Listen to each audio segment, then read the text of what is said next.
Hello and welcome everybody to episode 7 of the Addicted to Loot podcast. I know it might be strange hearing my voice instead of Tom Mallody's, but he is kind of, how would we say it in the podcast world? Injured? Maybe? He's on injury reserve right now.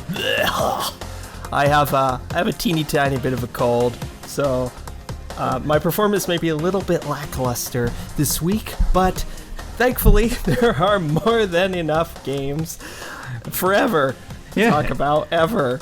We tried the sign language on this recording, didn't really come across too well.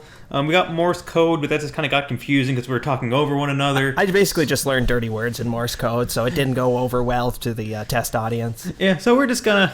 So we figured, you know what, we'll roll the dice and we'll just let them go with exactly whatever we get out of there, we get. We're gonna just jump in. We're gonna just dive right in.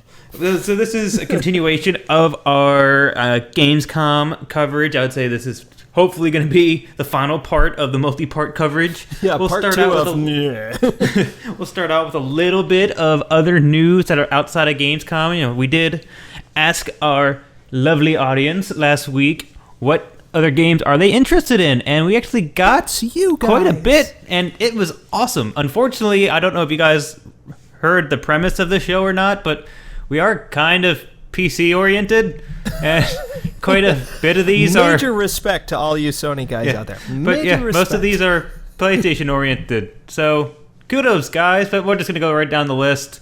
So a lot of the ones we got, which is PC oriented, is the big Skyrim remastered version coming out October 28th. Oh man. Don't get me wrong, it looks super, super pretty, and they're putting in a lot of effects that wasn't in the original base, even if you got the free LC, I think it was, of like the ultra graphics upgrade. Yeah, the like day one high texture pack. Yeah, and this is even going far above and beyond that in terms of just making this game look gorgeous. However, they're not really adding anything else. It's really just graphical updates, graphical performance updates, and it's just, if you have a ton of mods that make it look super pretty, this is going to be even more so than that. And I guess the one nice thing about it is free to anyone who owns the base as well as all the DLCs. Now, this I'm curious about. Is it free if you only own the base game? No, you need to own the base game and all. I mean, Dawnguard, Dragonborn, and the other one. Hearthfire, yeah. Of the Swarm. Yeah, Hearthfire of the Swarm Knights. You need the base and all three in order to get it for free. I'm guessing if you just have the base game, it's going to be like a few dollars here or there to get it. I'm assuming as like an additional DLC. Sure, that would make sense. But yeah, I mean, this is the one of all the people that I talked to. This is the one that came up across everybody. Everyone said, what are you looking forward to? What games that are coming out? What new games that are coming out that you're really stoked for? You know that game Skyrim that came out in 2011? Yeah, I still love that thing. Come on. I kind of want more of that. Yeah, so I mean, I don't know if it's going to be save game compatible. Maybe not. But yeah, it doesn't add any new content, but I guess it would be kind of cool if you just wanted to start a new character just to see all the new pretty things and rediscover everything after it's been really well polished. But I guess, granted, that's kind of what I'm looking for with Enderal. Yeah, I mean, but that is PC only, so for the PlayStation gamers, of which there are a lot. PlayStation gamers, Xbox gamers, I believe. Yes. So that's a cool thing to be on the look for. We'll both speak a little bit more on Enderal either, but today or next episode. Who knows? There's no end at all. Oh boy. I'm so sorry, guys. His voice might be sidelined, but his witty humor is going full force, folks. They say the brain is the first thing to go. Another remaster that's coming out is, and I am really stoked for this one, is the Bioshock remaster.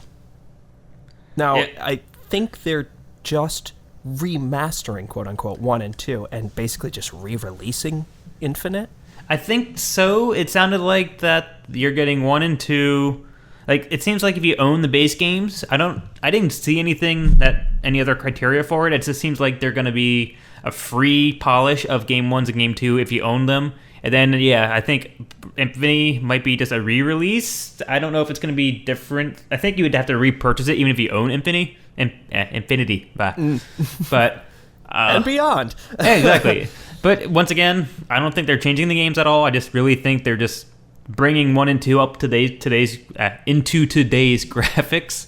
And the thing that absolutely did it for me is they released a video of that opening sequence, that quintessential, when you're descending with the bathysphere into Rapture for the first time, and the video pulls away and you see it, and just to see it, A, widescreen, B, 60 plus frames per second, C, just lusher, more brilliantly, more densely textured, and it just immediately was like, ooh, yes, okay, cool, It's if you haven't played it, and as everyone knows, BioShock, that's like one of the, God, I think that's probably on the top 10 list of every game, top 10 ever.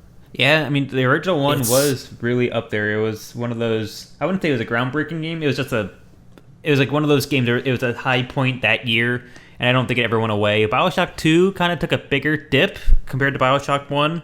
And then which is funny, because it was good. It was definitely a good game, but once again, it was just like, if BioShock 2 was BioShock 1, people would have liked it. It's just that BioShock 1 was so good, it almost made the second one bad just by relation. Right. And then Infinity was just, oh my God, Infinity. I love that game. I mean, I couldn't put it down. Yeah, and I have to thank you on the air, as it were, because you got me that as a birthday gift. Happy birthday! So, thank you. That 2013. That was whatever that was. Immensely pleasant surprise, because I think I was just like, yeah, I like BioShock. BioShock's a thing, and then all of a sudden it was like, here, have BioShock Infinite, which came, by the way, bundled with the original BioShock, which I didn't own. I forgot about that. Yeah, that did come with all the bonuses. I already had them, which is why I was like, I pre-purchased it anyway. So here, have this. You may enjoy this. I don't know, some small game called BioShock Infinite.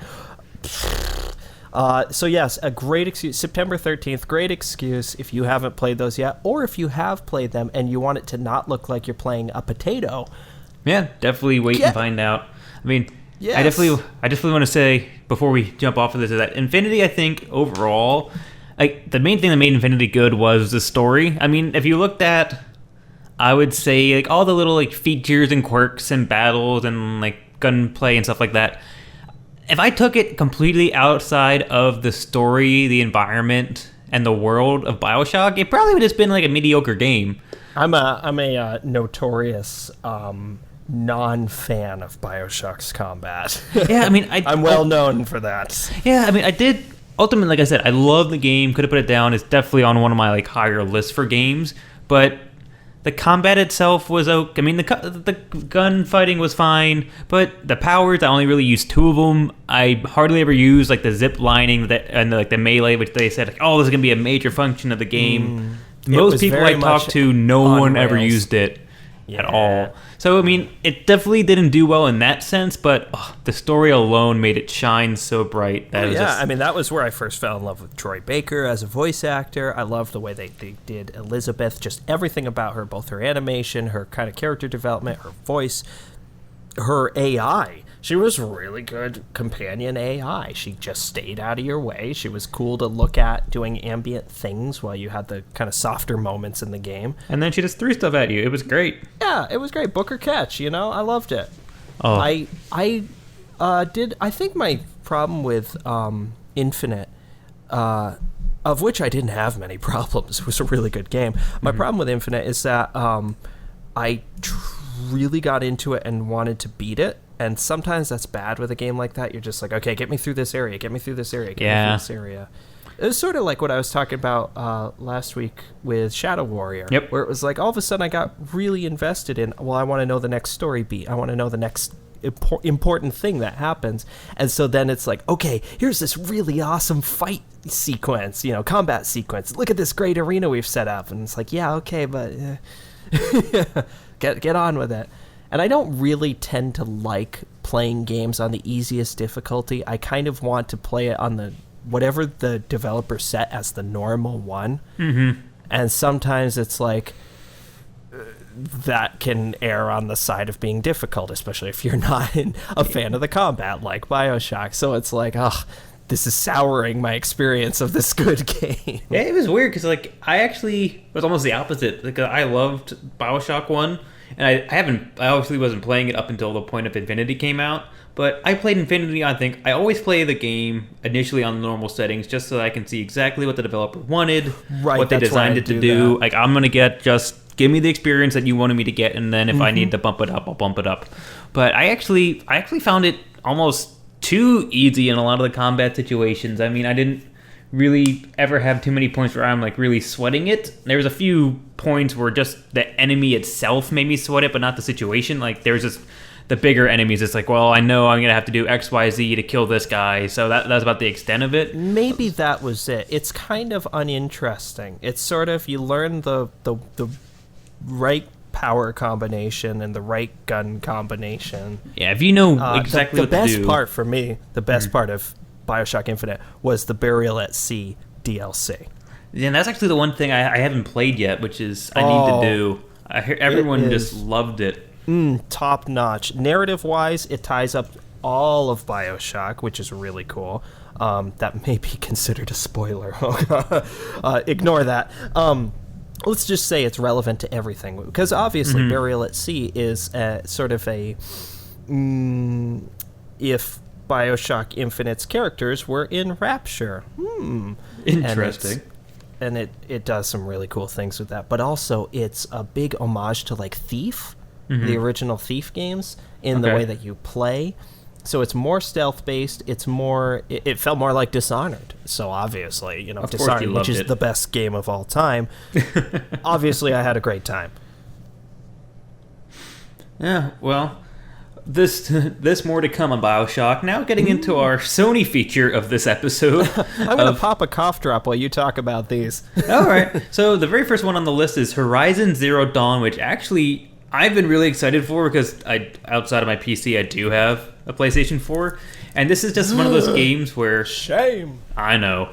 But I just saw, I don't know if I saw it on IGN or if I saw it on YouTube, something. I caught a video of this game and it absolutely blew my mind. It might actually have been an E3 the previous year. It wasn't last year because I think last year would be too recent. So it might have been the previous E3. And it was just, it was jaw-dropping. I will agree with that. It was, this is a game where I don't really know a good way of describing it. It's, you play a female protagonist in, I would say, kind of post-fall of humanity. It's kind of like it's almost like a Terminator situation.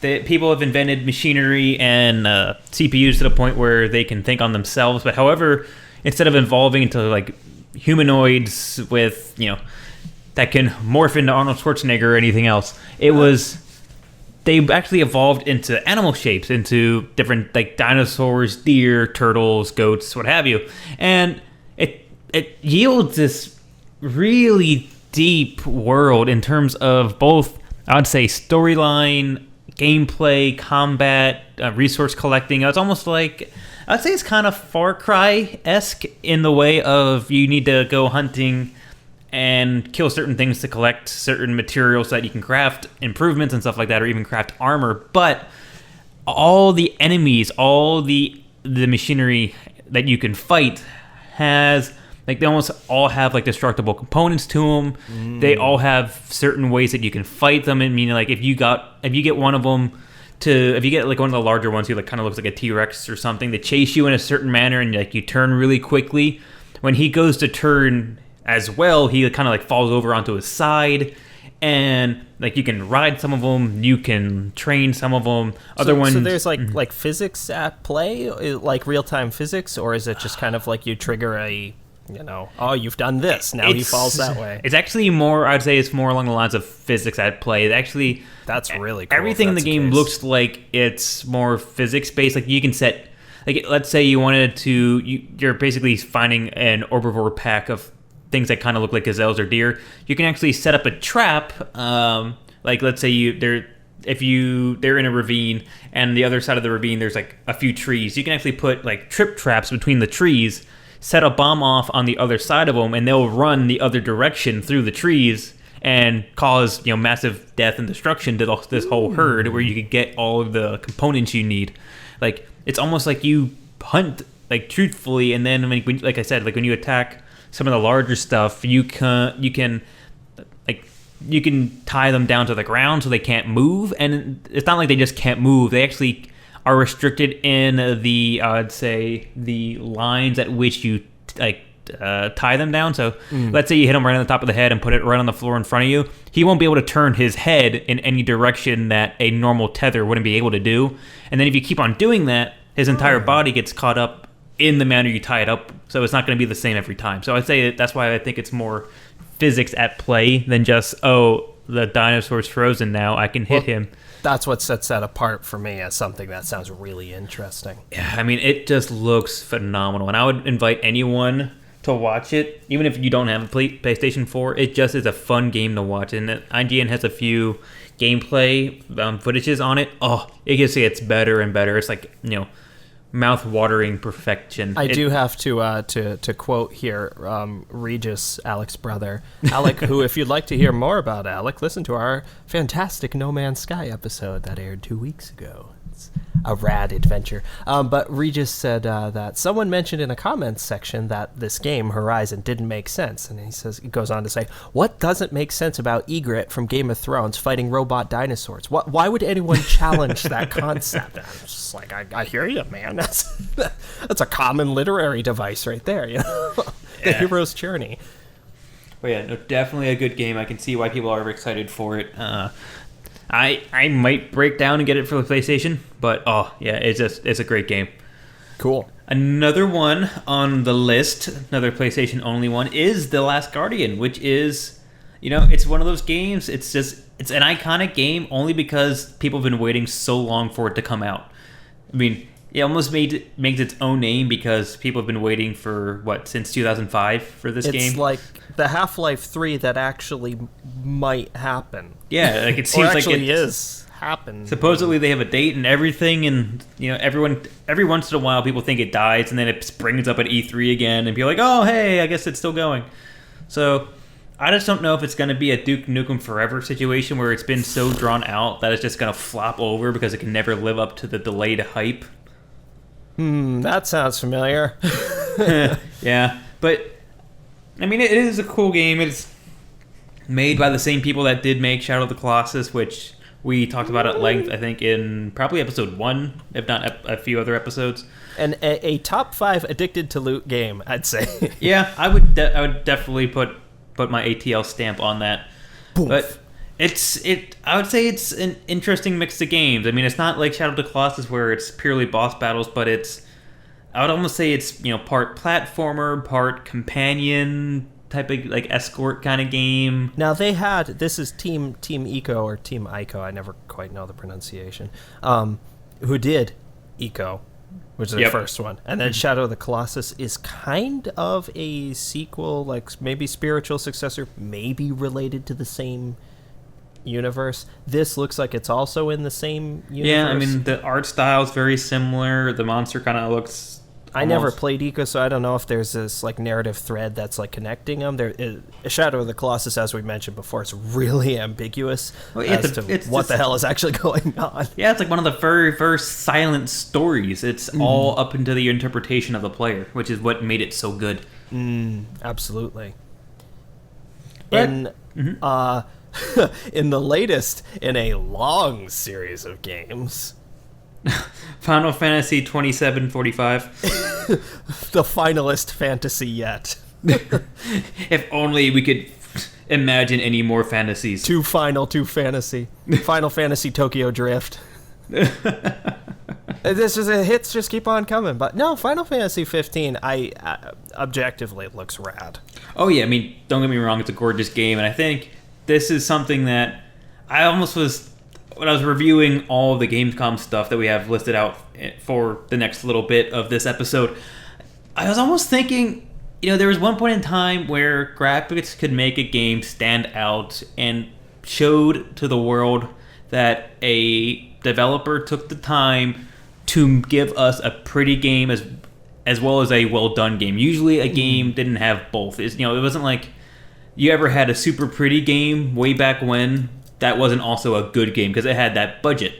Nowadays, it seems like every game is pretty. So it's almost like I start out a lot of these, even our mixed review games, I always start out with, oh, it looks really great. But I almost feel like that's a moot point nowadays. Unless someone does something very specifically outside the norm or like a different type of style, I feel like almost saying things are good graphically is kind of pointless almost anymore. Like, it's sort of like, unless it's a Kentucky Route Zero where the graphics are something really notable, like, wow, look at this, nothing looks like this. Yeah, either like it stands out because it's never been done before, or like they make it look so retro that it's almost modern, or for sure, or it's like a different type of newly imagined landscape where things that you never would imagine could happen or function that way, you know, things along that.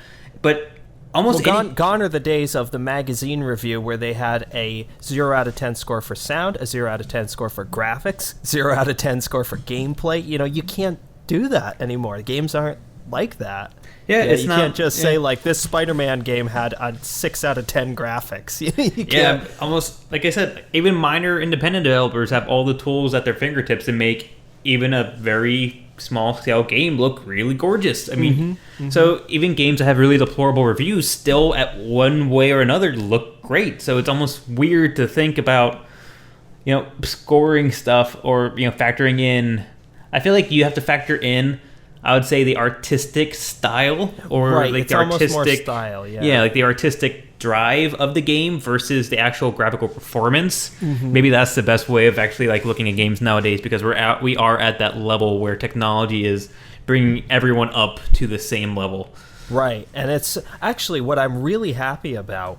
I'd like to give a shout out to whoever started this trend, but Overwatch comes to mind. A sort of, okay, we're going to stop trying to make things look hyper-realistic because it's never going to work. So let's kind of caricaturize things, make our textures a little bit flatter and smoother. You know, a lot of games are doing that now. Besides really basically like, you know, Ubisoft and, you know, wherever Kojima is now, you know, whatever the hell company he is now. But besides those guys, you know, even like Dragon Age is kind of stylized. The Witcher is kind of stylized. It's not, you know, Dishonored is really stylized. Overwatch is really stylized. And I think a game can only benefit as a result of that. Rather than trying, you know, go and look at a game, a cutting-edge, bleeding-edge game from 2001. Oh my God.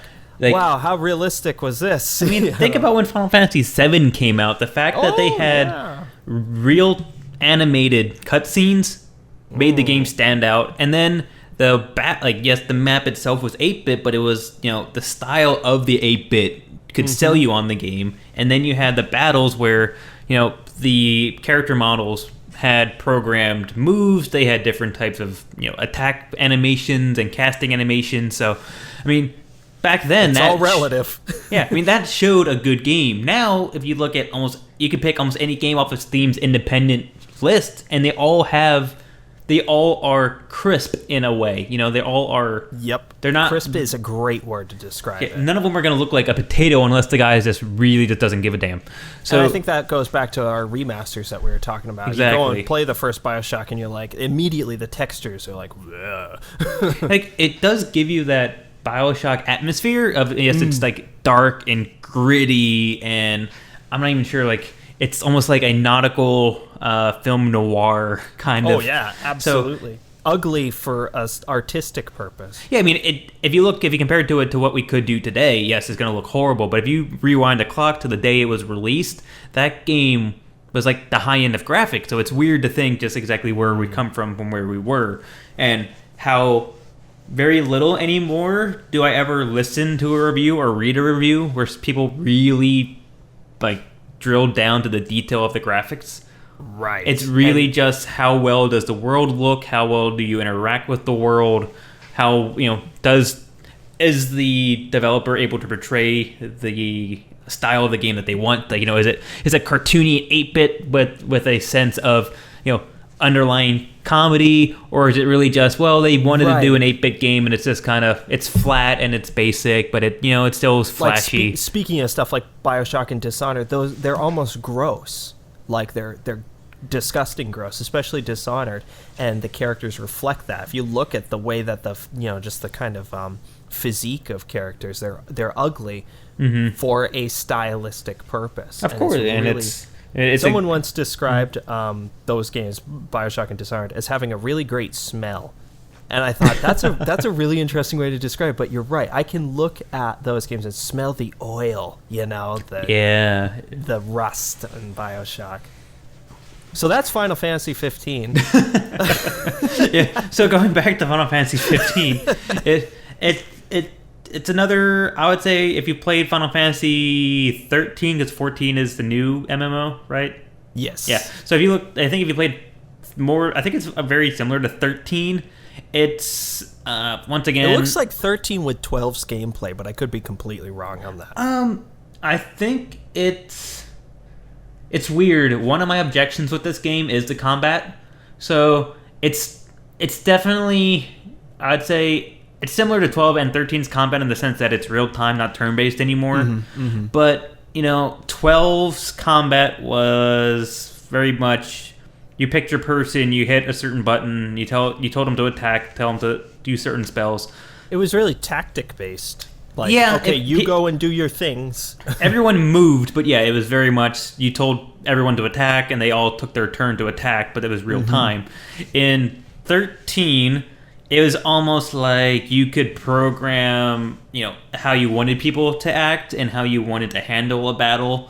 And it was very flashy and very, it definitely was a very visceral experience. But this one, it's boiled down to 3 buttons, from what I've learned. Maybe it changes with the weapon you have equipped, but ultimately there's an attack button, there's a dodge button, and there's a dash button, and that's it. So they're taking on combat. An action RPG feel. And it literally is like you can tap X to swing your blade. You can hit square or something to dodge out of the way or to roll, and then it's almost like a mini quick time. You could dash to a point on the screen with another button pressed, and you could like instantly get behind somebody or like jump to their shoulder or something, and then just keep smashing X.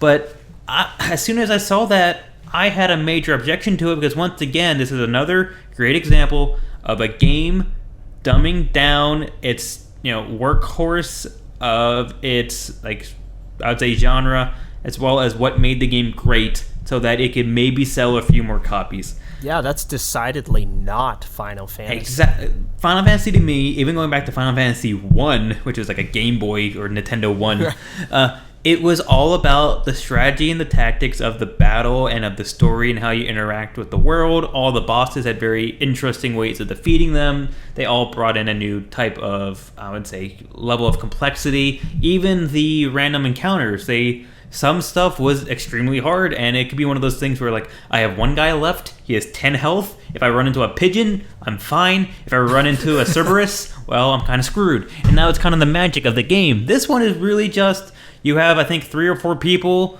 They all kind of somewhat perform in the same manner, unless you give them a different type of weapon, maybe.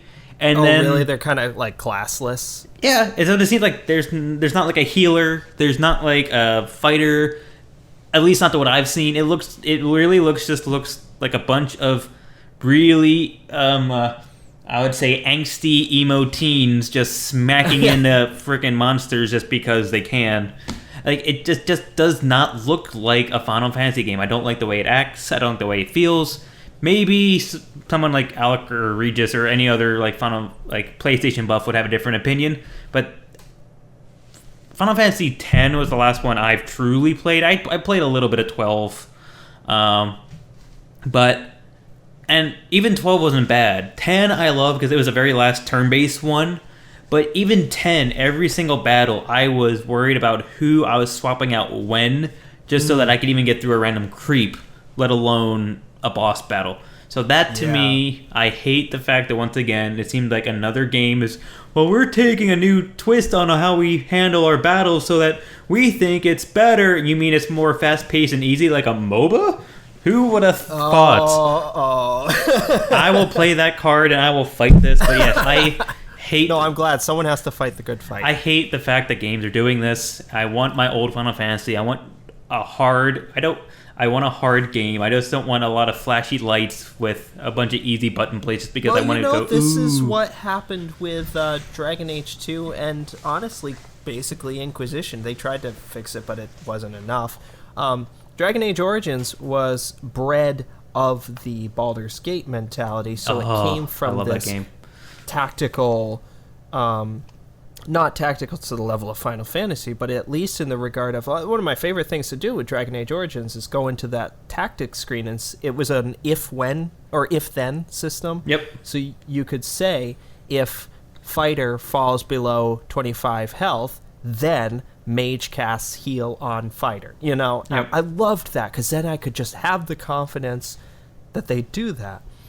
Then Dragon Age 2, they made it an action RPG. It was great. I had fun with it, but it was thoroughly different, to play. Inquisition, they tried to marry the two and instead made basically Kingdoms of Amalur, which I didn't think about it, but yeah, they did. They made that with a few extra people in your party. By the way, Kingdoms of Amalur is on sale today on Steam. Probably too late for this podcast, but it's $4.99. Go freaking buy it if it's still on sale. I was really wondering how you're going to plug that in. Oh my god, you have no reason not to play it. It's so good. I am so bummed that I waited so long to actually finally play that game. It was like 2 or 3 years after the fact. I was like, I would have been the guy who could have kept these guys in business. I would have given you money, Kurt Schilling. I mean, I was the same way. I didn't get into it for a while, well after the fact, and it is a game. I wouldn't say it's an amazing game, but it's a game that fulfills a need. Like that's my thing. Like it's definitely an enjoyable game, but I wouldn't go out and be like proclaiming it from the top of a mountain or something. No, it's a good game. Yes, it delivers on if you wanted a Skyrim in a different light, it will deliver on that. Maybe not as well as an Execution, but it is a very enjoyable game, and I was showing it to someone who was here once at my house, and he said, "This is like World of Warcraft Skyrim." I went, yes, that is that just hit the nail on the head. Wow, I didn't think about that, but yeah, that literally is what it is. And so if that sounds appealing to you, this probably still won't be $5, but maybe it's only $9. Go buy it. Go buy it right now.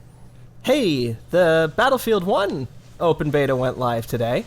Yeah, I mean, we did cover that last week in more of our opening Gamescom. But yeah, it very launched today, especially if you had the early access sign up, then yeah, you got it today. Or like everyone else, you're going to get it tomorrow, which as of this podcast was 2 days ago. So lucky me, apparently. I'm an insider. Woo! That means I get emails. Great. Woo! So I have played it. And Tommy, share your thoughts.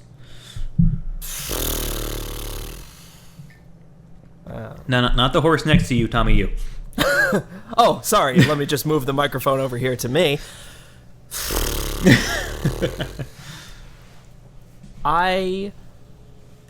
Disclaimer. I am very bad at these games. I am very bad at Battlefield games. I have never been good at Battlefield. There is something about Battlefield that I am not cut out for.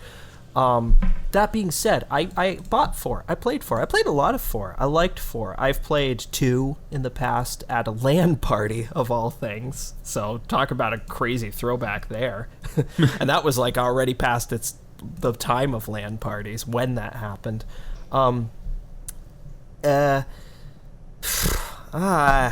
Man, you know? Yeah, I know exactly what you mean. Oh, I'm trying to figure out. I want to respect it. I want to respect it because it is doing it well.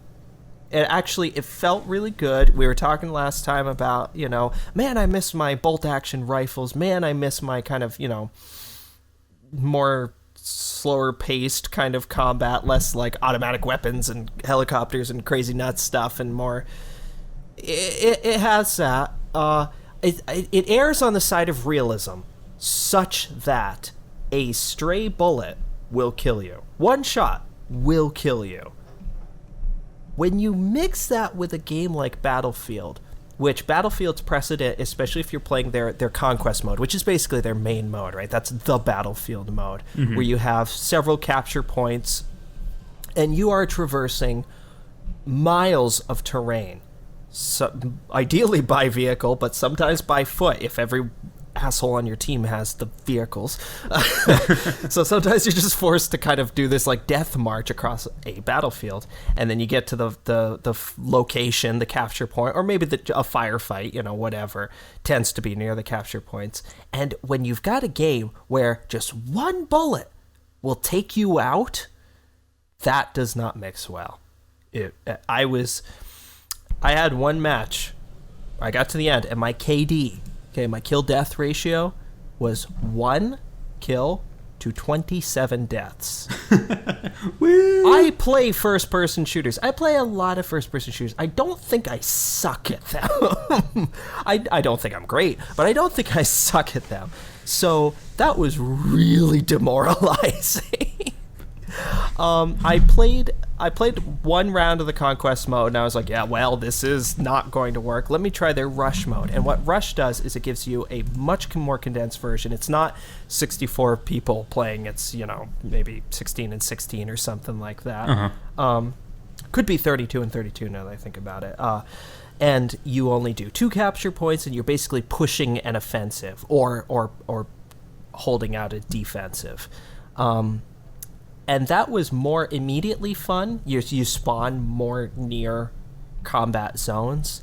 And I was playing a medic. Through all of this, I was playing a medic. I played Assault for a couple of rounds. I was like, everyone's doing Assault. I prefer medic characters anyway. It was tough. It was really tough. I had maybe one good... I played probably 6, maybe 5. 5 of this rush kind of mode. And... Battlefield kind of puts you into squads, which is a really cool system, especially if you're playing with people that you know. So it's you and 3, 4, or 5 other people who kind of are your buddies. It makes sense of the fact that there's 100 people out there in the game at all times. You kind of have they're highlighted in green where the rest of your teammates are blue, etc., etc. And you can have a squad leader who can issue a command, so you can say, hey, Delta Squad, we're going to go and defend capture point B. All right, cool. And you get points for following the leader's command. Or if you are the leader, you get points for squad members following your command. That's a cool system. I like that a lot. Doing that, though, with randos, with random people, is really tough.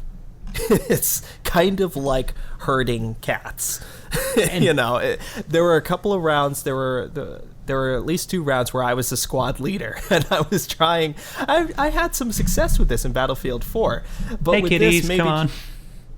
it just was like, okay, guys, over here, see this capture point that's falling to the enemies. But I want a lollipop. Here. Why? He's touching me. Why are we? I'm hungry. I swear to God, I will turn this tank around. And that was literally exactly what it was like. And Battlefield, again, and I've mentioned this before, part of the problem with Battlefield in general is that's a neat gun you've got there, but your argument is invalid. I have a tank. And that works in every Battlefield game. You brought a machine gun to a tank fight. Yeah, I mean, they do obviously craft the maps, the boards to have, okay, this is where infantry should go. This is where vehicles should go. If you're playing the big mode, airplanes are up ahead, and that's a cool image. It's a really cool atmosphere. They actually, Chris Paquette pointed this out to me. They wholesale ripped off Star Wars Battlefront, just in its design, in everything that they did. The UI is exactly the same. The systems are the same. They were like, okay, well, Star Wars Battlefront didn't stick. Maybe if we stick it on the next Battlefield game. And that's cool because it's a cool, clean, neat UI, neat HUD, things like that. Very easy to read. I think, Brian, it's going to come down to you and me taking a shot at it. Or you, me, and Chris, maybe, playing it together. Yeah, I would love to take a shot at it. I'm hoping, like, I'll see if I can download it tomorrow through Origins, just as the standard release of the beta, and just give it a shot. But I mean, even when I was speaking to it last week's episode, I just wasn't super thrilled with what I saw so far, and maybe people who are the religious, like, Battlefield / Call of Duty fanatics, maybe they're fine with it because it's just, once again, another shooter.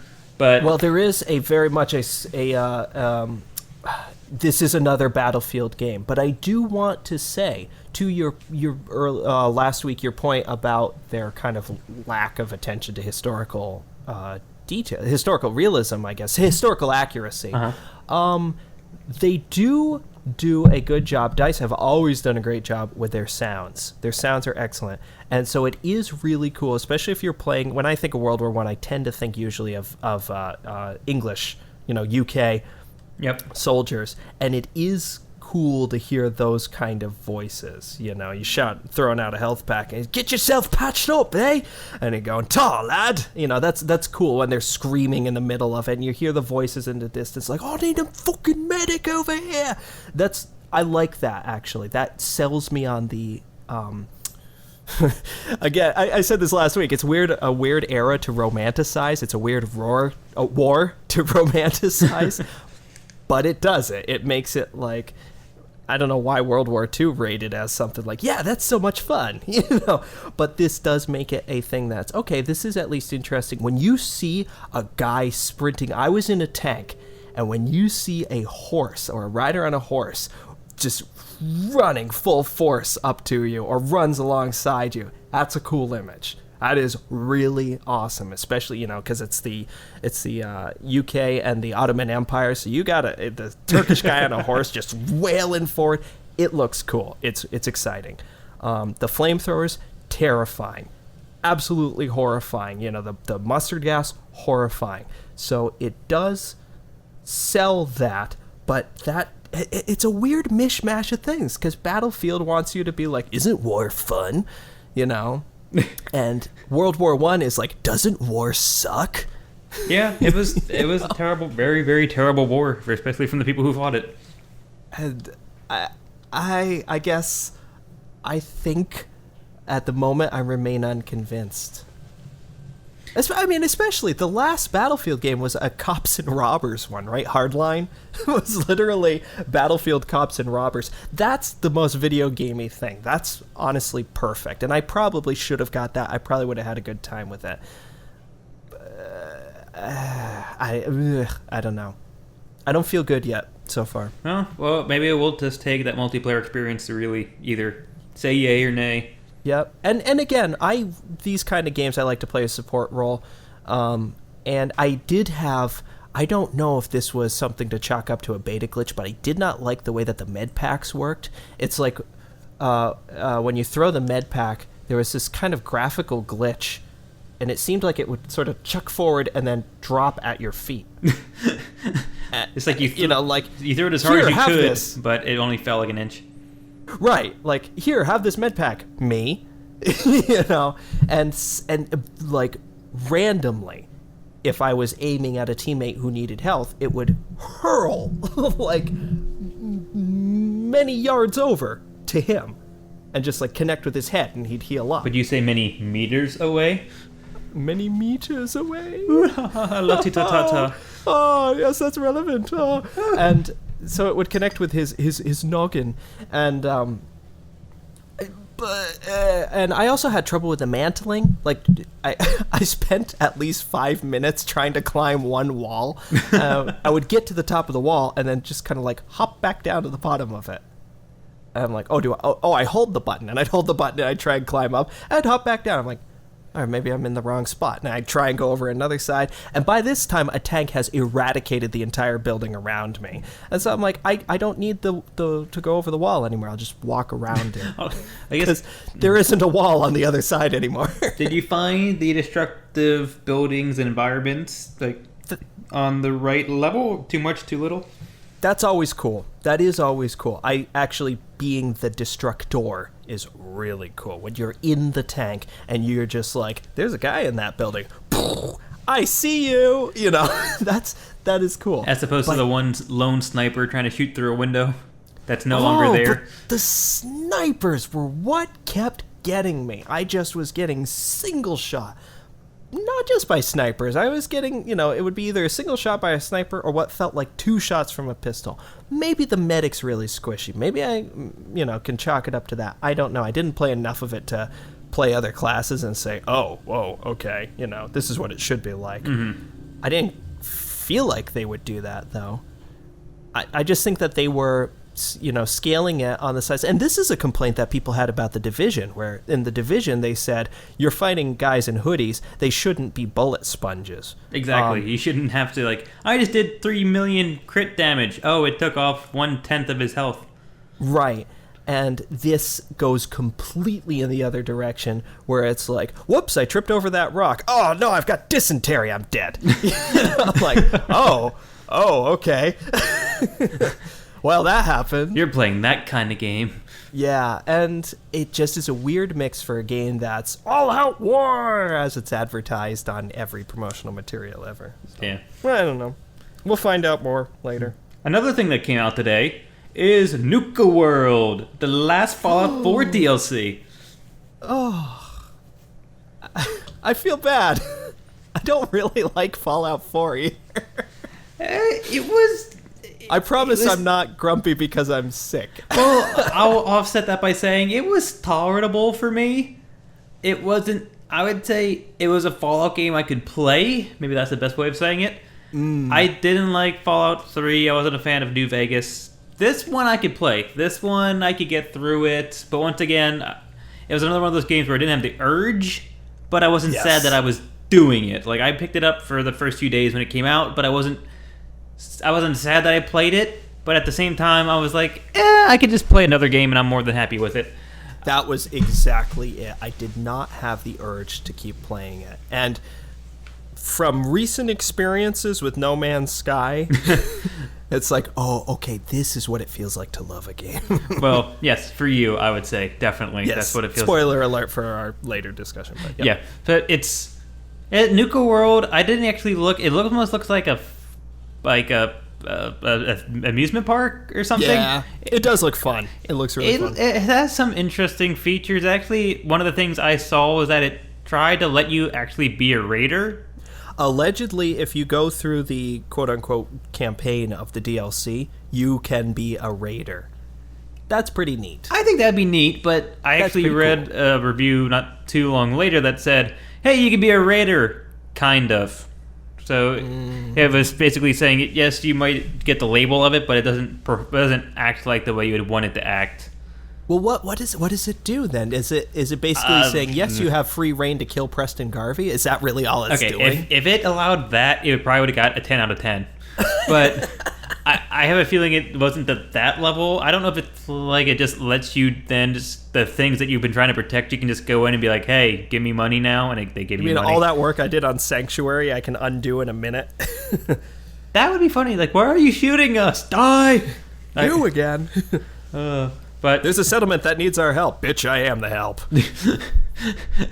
Oh, I'm gonna call... Wait, who? What was the name of... They're the Guardians? What are they? Brotherhood? No. I think? No. Brotherhood of Nod? That was the Brotherhood. What was the oh my god, the guys that Preston was? Oh, the colonial Colonial men? Freedom fighters?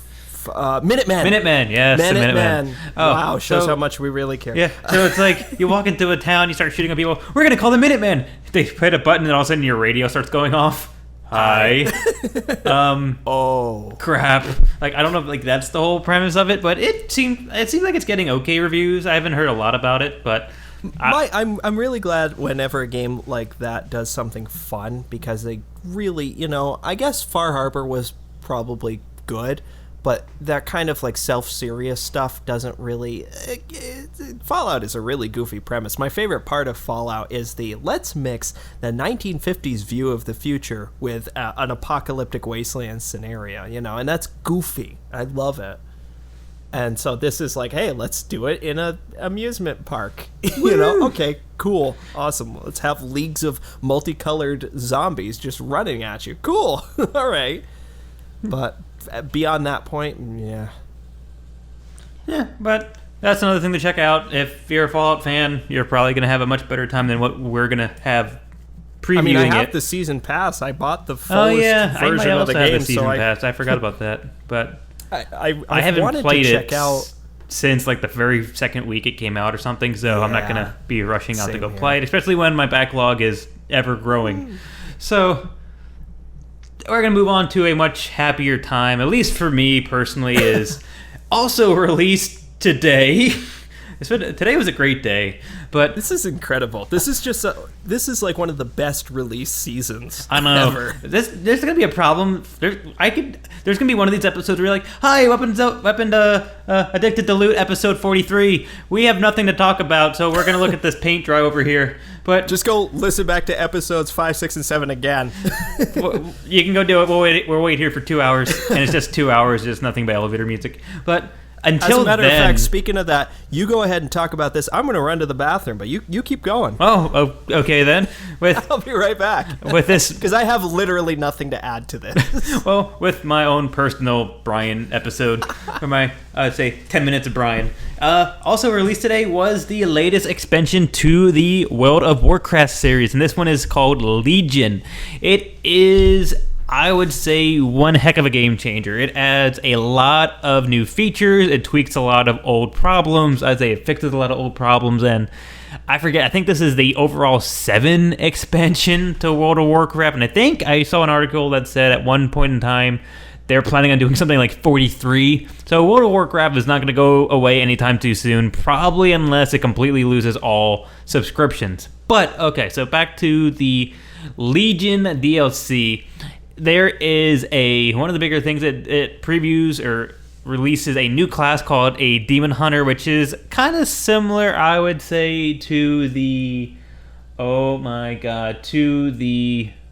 previous, I think it was like not a Demon Hyper. It was a kind of knight that I can completely blank it on, but I will figure it out by the time I stop rambling. So it's a type of class. It is special for the expansion. Any race can do it. You start out, I believe, in your own little special Death Knight. Death Knight was the one. So it was a Death Knight. So that's the one I was trying to think of. Anyway, so you start off in your own little world. You get your own set of different types of abilities, different types of weapons. It's very specific to the Legion. I think the Demon Hunter actually joins the Legion at the end of it. So that's really cool. It looks like a really interesting class. It has... I'm back and I wholeheartedly agree. Good job. It has like a tanking and a DPS class, or I guess a subset along with it. It has very cool things where like some of its abilities require you to, like, you turn into a demon real quick, you kind of hover over the ground, you breathe like some kind of fire, and then you go back to being a two-handed wielding whatever you are.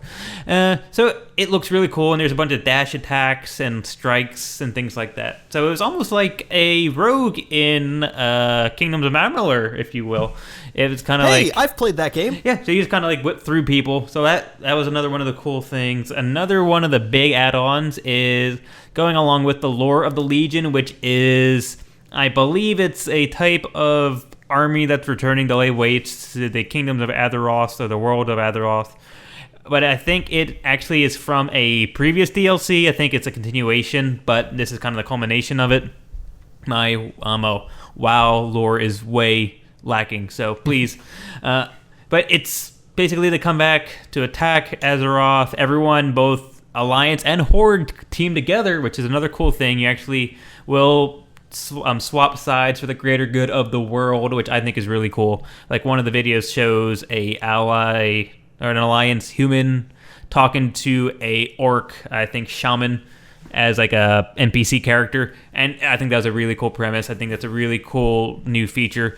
But the demon attacks, as I believe is what they're called, they're new global events, kind of like, I would say, if you've ever played Guild Wars 2, if you've ever played... I've played that game. If you ever played Rift, I think it adds... I played that for a few minutes. You played Rift? I didn't know you played Rift. Oh, no, I am mixing that up with Terra. I was going to say, there's a lot of them that are in there. The other 4-letter Korean MMO. But yeah, you could just be randomly flying through a certain section of the map to kind of get to wherever you're going. Then it says, "Oh my God, the Legion's appearing," and then it's this huge multi-tiered, multi-events, for lack of a better term, that like it deals with like they first arrive, then like the next level is like you start killing off specific like sub-generals, and you have to travel a little bit here and there. You can get like siege weapons, you can get random companions, and then culminating at the very final one, which is a giant, massive like boss battle. But one of the things that's cool, which they do throughout this expansion, not just for these events, is whether you're level 1 or you're level 110, which is the new cap, everyone contributes equally to the event. So if you're a level 1 tinging on the big toe of the giant monster, your damage is proportional to a completely decked out level 10. So like you're going to be receiving similar proportionate amount of damage, dealing proportional amount of damage. So I think that's really cool. It's like you can fight side by side with a super high level guy and both be kind of doing what you can to this battle. So even if you sounds like they've taken a page out of Guild Wars book. Exactly. So I think it scales, and they're really cool. So I think they're very different depending on where you're at when all of them happen. But even when this happens, both once again Horde and Alliance can fight side by side. So I think that's really cool. They happen, I think, in all possible worlds. I don't know if it happens just in the mainland. I could be wrong with that because with all the other expansions, with releasing or unlocking all these other types of worlds, I'm not sure if it's everywhere or just in the main 2 islands as well as the new land. But really cool thing.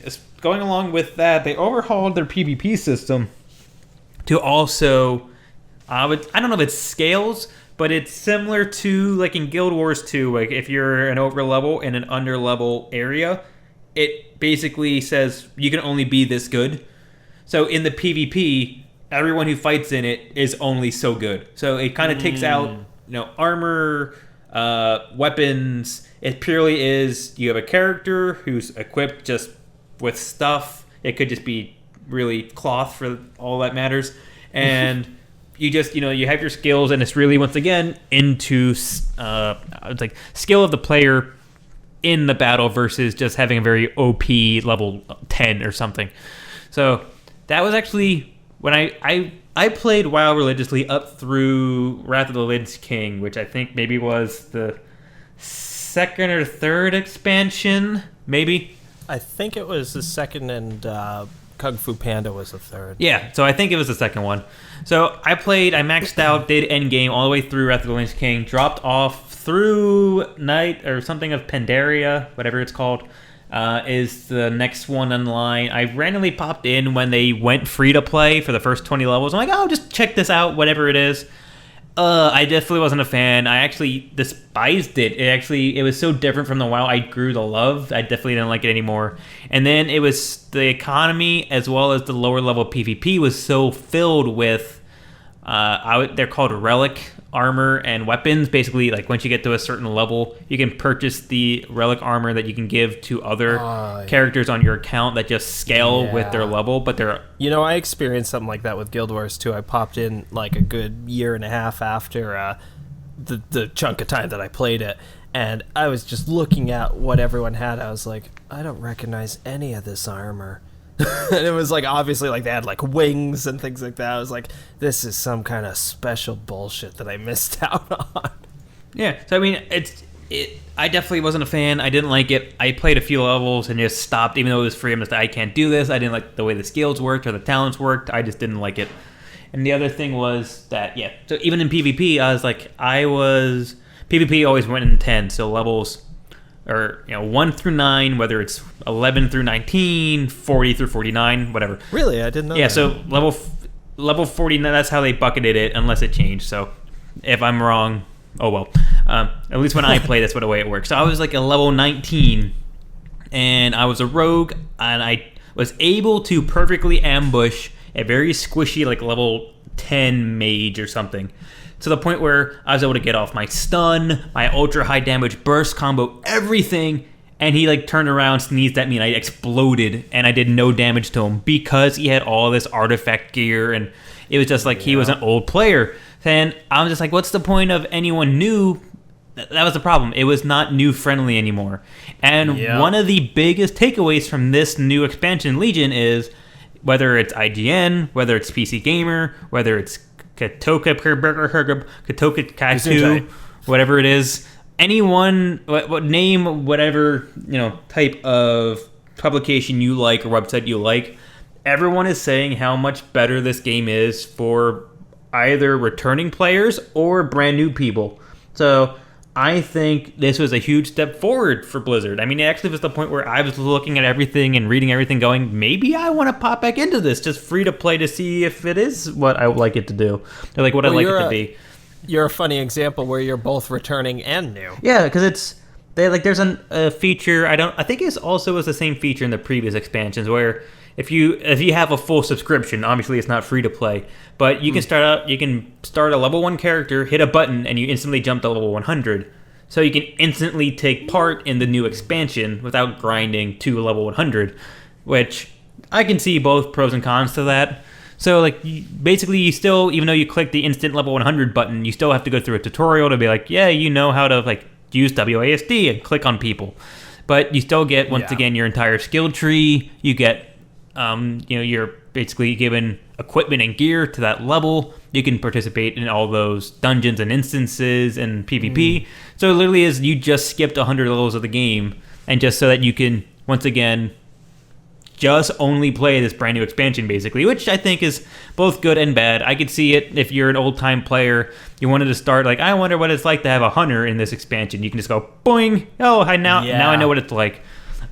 It's almost like a new game plus for an MMO. Yeah, but I was actually sitting there today, going, if I was going to do this, let's say I was going to bite the bullet and do a whole new subscription, I would want to, let's say, I start at a level 1 and just grind and grind and grind. Then I sat there thinking, how long would it take me to grind? You'd lose the interest before you ever got to the expansion. They probably would have the next expansion out before I got to it, because I was sitting there going, I remember how long it took me to get to level 80 back when I first started playing. Or when I first was playing, because I actually left WoW for a little bit and jumped back on to the point where I had a level 40 or 50 something warrior, and the level cap was 80. And I remember my roommate in college talked me into it.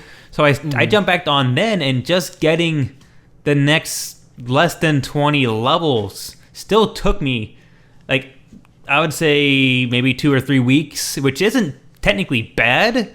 But that was with using all the add-ons and stuff like that told you that exactly you do this thing at this time to get the most out of your playing time to level up. Basically giving you your rotation. Yeah, it actually was called, I think, either Travel Guide or Roadmap. It literally was just, it pointed you in the direction of, enter this zone, do this, and this quest. Do this quest first, then that quest, then this quest, and then turn them all in at once. And then it showed you what's the most efficient way of leveling up. And it's weird because there's actually fun to be had in that. It's just checking things off a list, but there is a degree of that I personally am kind of okay, yeah, give me my to-do list. Yeah, it did make a lot of the game better, because I was just grinding to get to the same level as my friend so I could do all the cool end game raids. And I think the level 100 button is I would say, if you don't want the magic, the journey of it, I would say great, fine. As the expansions have come, they've added a lot more lore and a lot more, I'd say, depth to all of the quests. They're no longer just go kill X thing 5 times, go collect 3 berries and 2 duckbills or something. It's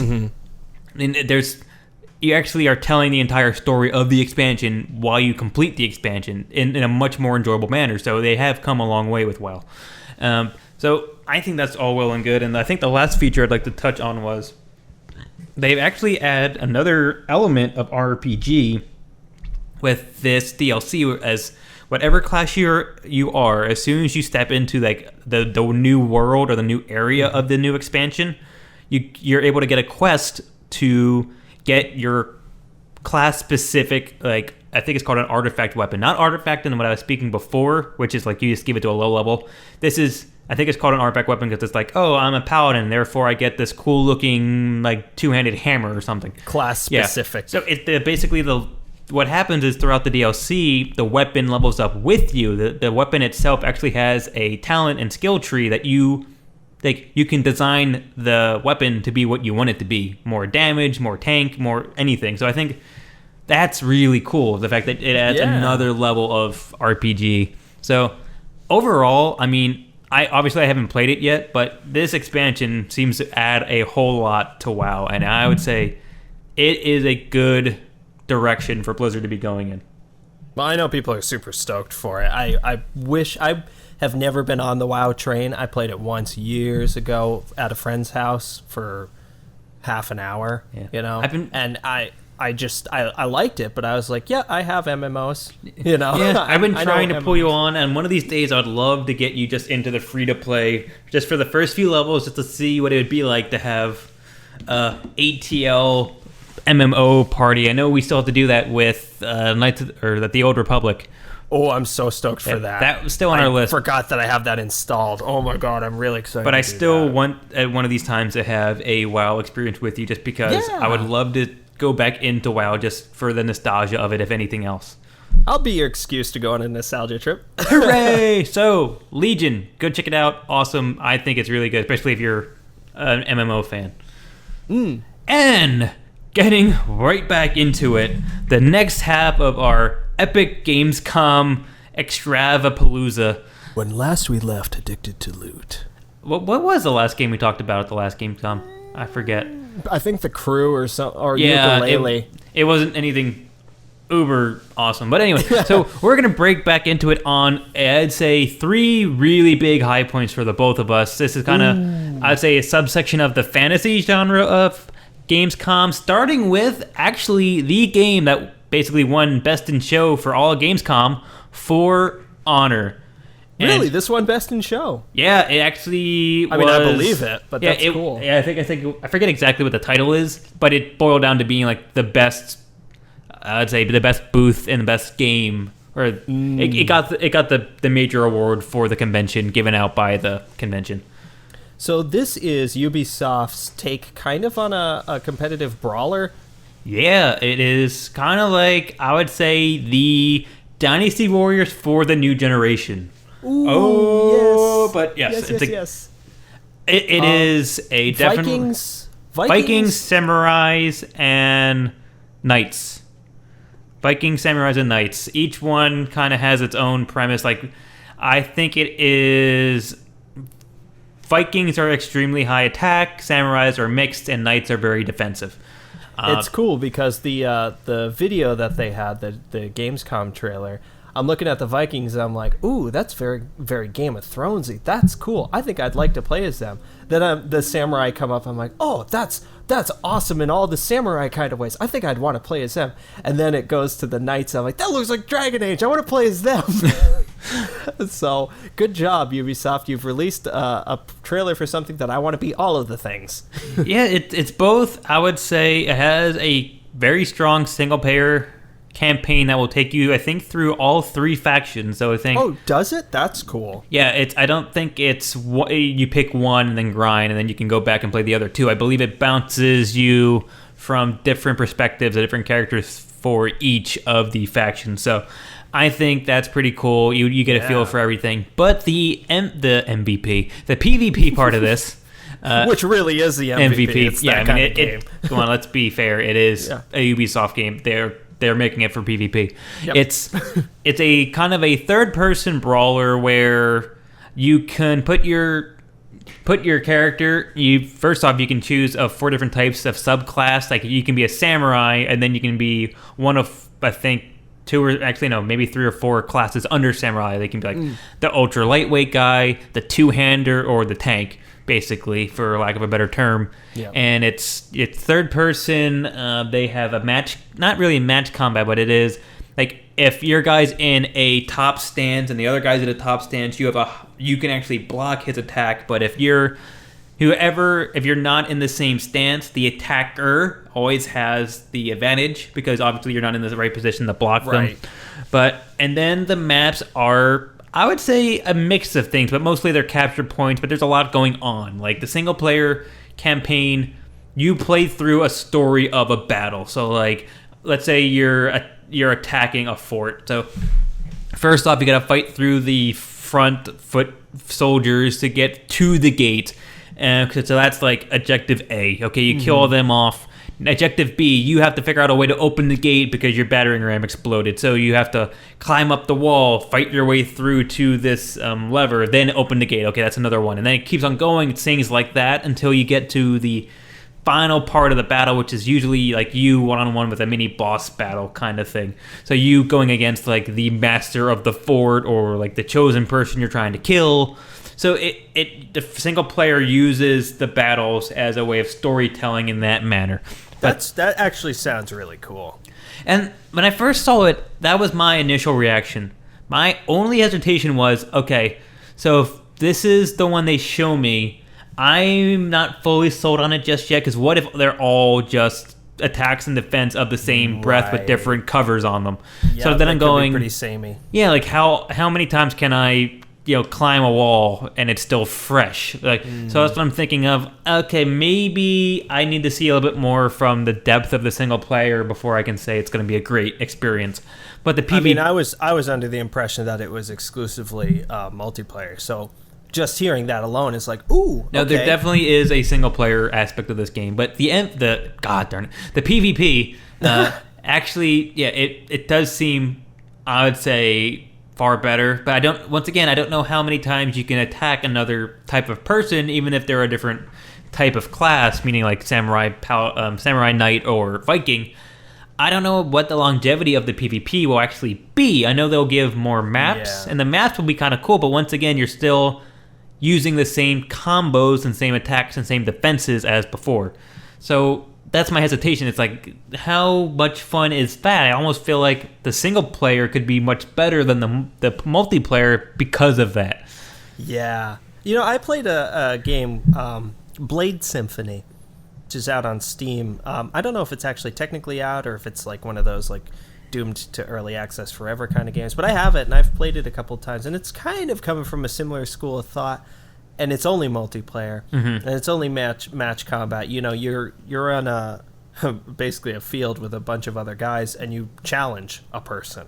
You just say, you, I'm going to fight you, and the person's like, oh, okay, and you enter this sort of like bubble of combat, and it's cool. I didn't want to keep playing it. And maybe it just was, I kind of felt like I got all I wanted out of it really quickly. That's my hesitation with it. And it's echoing what you're saying, that like kind of once you've done it, you either really are a fan of it or you aren't. Yeah, like going back to Dynasty Warriors, I played Dynasty Warriors a lot. I played it multiple playthroughs. I liked the game. I liked playing it on multiple sides. Ultimately, I enjoyed the game. This one, I'm not sure if just bouncing between 3 different types of characters is going to be enough variety to sell it. I think the story mission with the different bosses could be enough for a motivating story in terms of maybe not the actual like lore of the story, but just the actual entertainment value of the story. Yeah. But if the single player lasts maybe 6 to 10 hours, maybe it's worth the price. Yeah, that could potentially decide it for me. If people say, wow, this has a really good campaign. Yeah, but if it's like, oh, this is a really good 2-hour campaign, I'm like, well, I'm not going to buy it, because then it's just saying that, oh, we made a multiplayer game and gave you some kind of single player. Or a really lousy 6-hour campaign. Exactly. So yeah. I think there's a lot of... The ceiling for this game is extremely high. Yeah. I think it could be a lot of good things, but again, that's my only main hesitation with this is how long or how deep the single player story goes. Yep. But yeah, I mean, there's definitely going to be more maps. It's definitely, if you are a competitive multiplayer kind of person where you just buy games like Battlefield, Call of Duty just to play the multiplayer, hey, go for it. I guarantee you for like a month, it's probably going to be really active. It's going to be hot. People are psyched for it. Yeah, so it's going to be just kind of like the very first Titanfall or Battlefield 4. It will be hot for as long as the game is good, and then that's it. So I would say it's worth a look. It's worth a viewing. It's worth a view. There's a lot of videos on it, and it's hard to not get excited by the trailer. Yeah, I'm definitely going to link that as I do with all of these. And yeah, I signed up for the beta already whenever it comes out. So I think I did too. I'll let you guys know, but yeah, I won't be sold until I play the beta. I'll put it that Exactly. way. Oh my god, speaking of sold, I am, as soon as I can pre-purchase this next game, I will. Well, this game is another one of those games where I go, oh, this was made for Tommy. Oh god, Tyranny. Okay, Tyranny.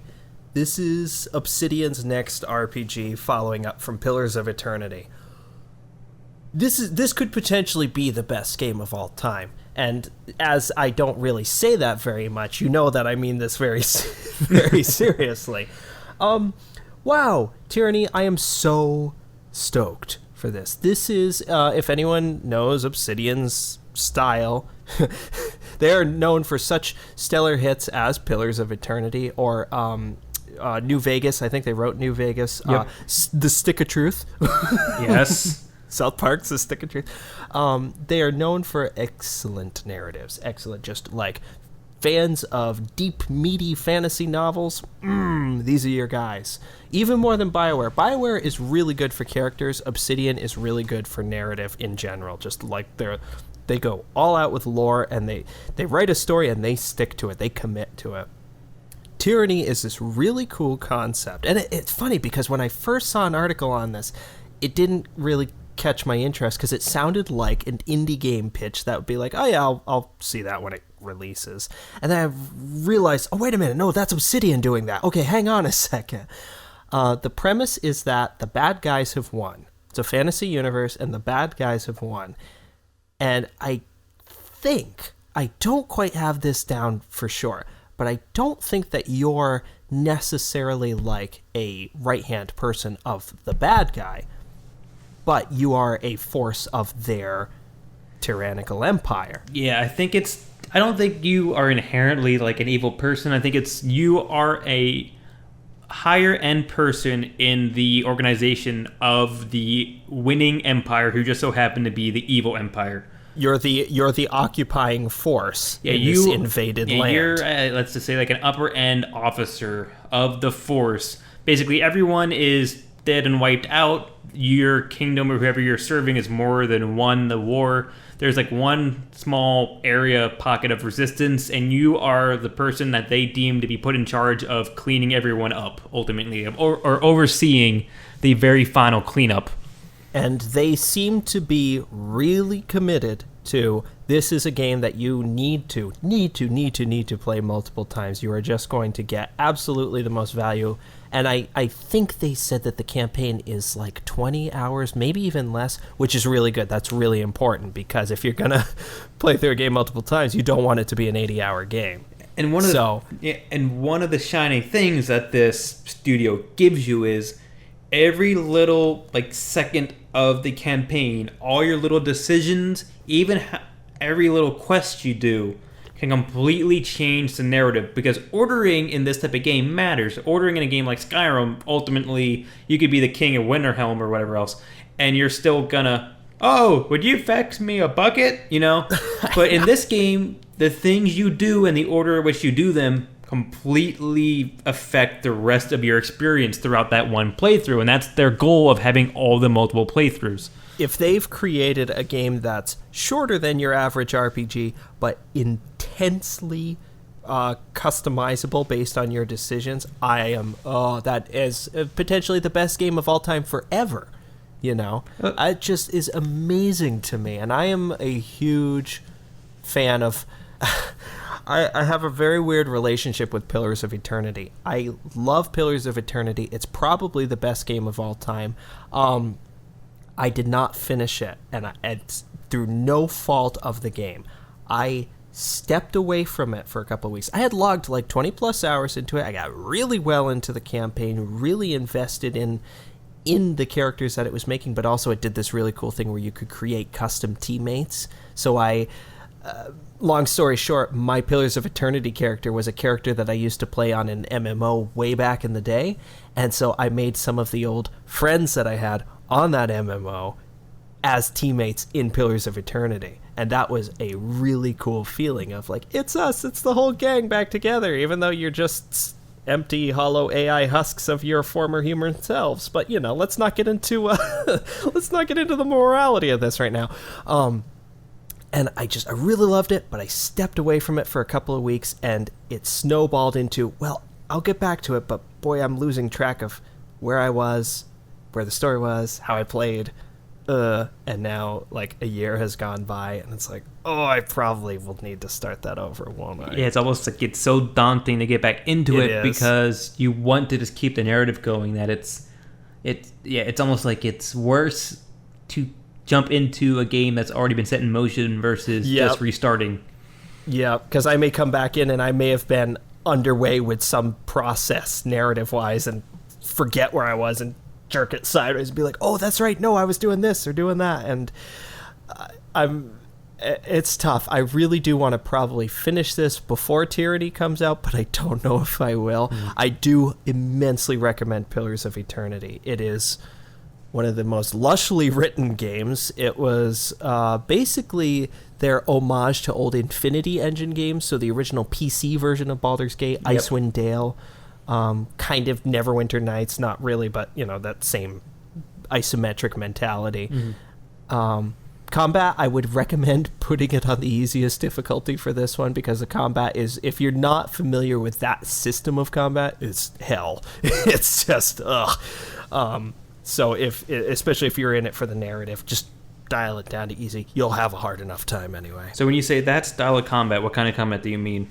It's a sort of hybrid of turn-based and real-time. It's very stilted. It's not really... It's sort of a jack-of-all-trades system. It's been honed in modern years for a reason, right? It was the original... They devoted themselves to saying, we're going to make a game like the old Infinity Engine games, and that includes the good and the bad of it.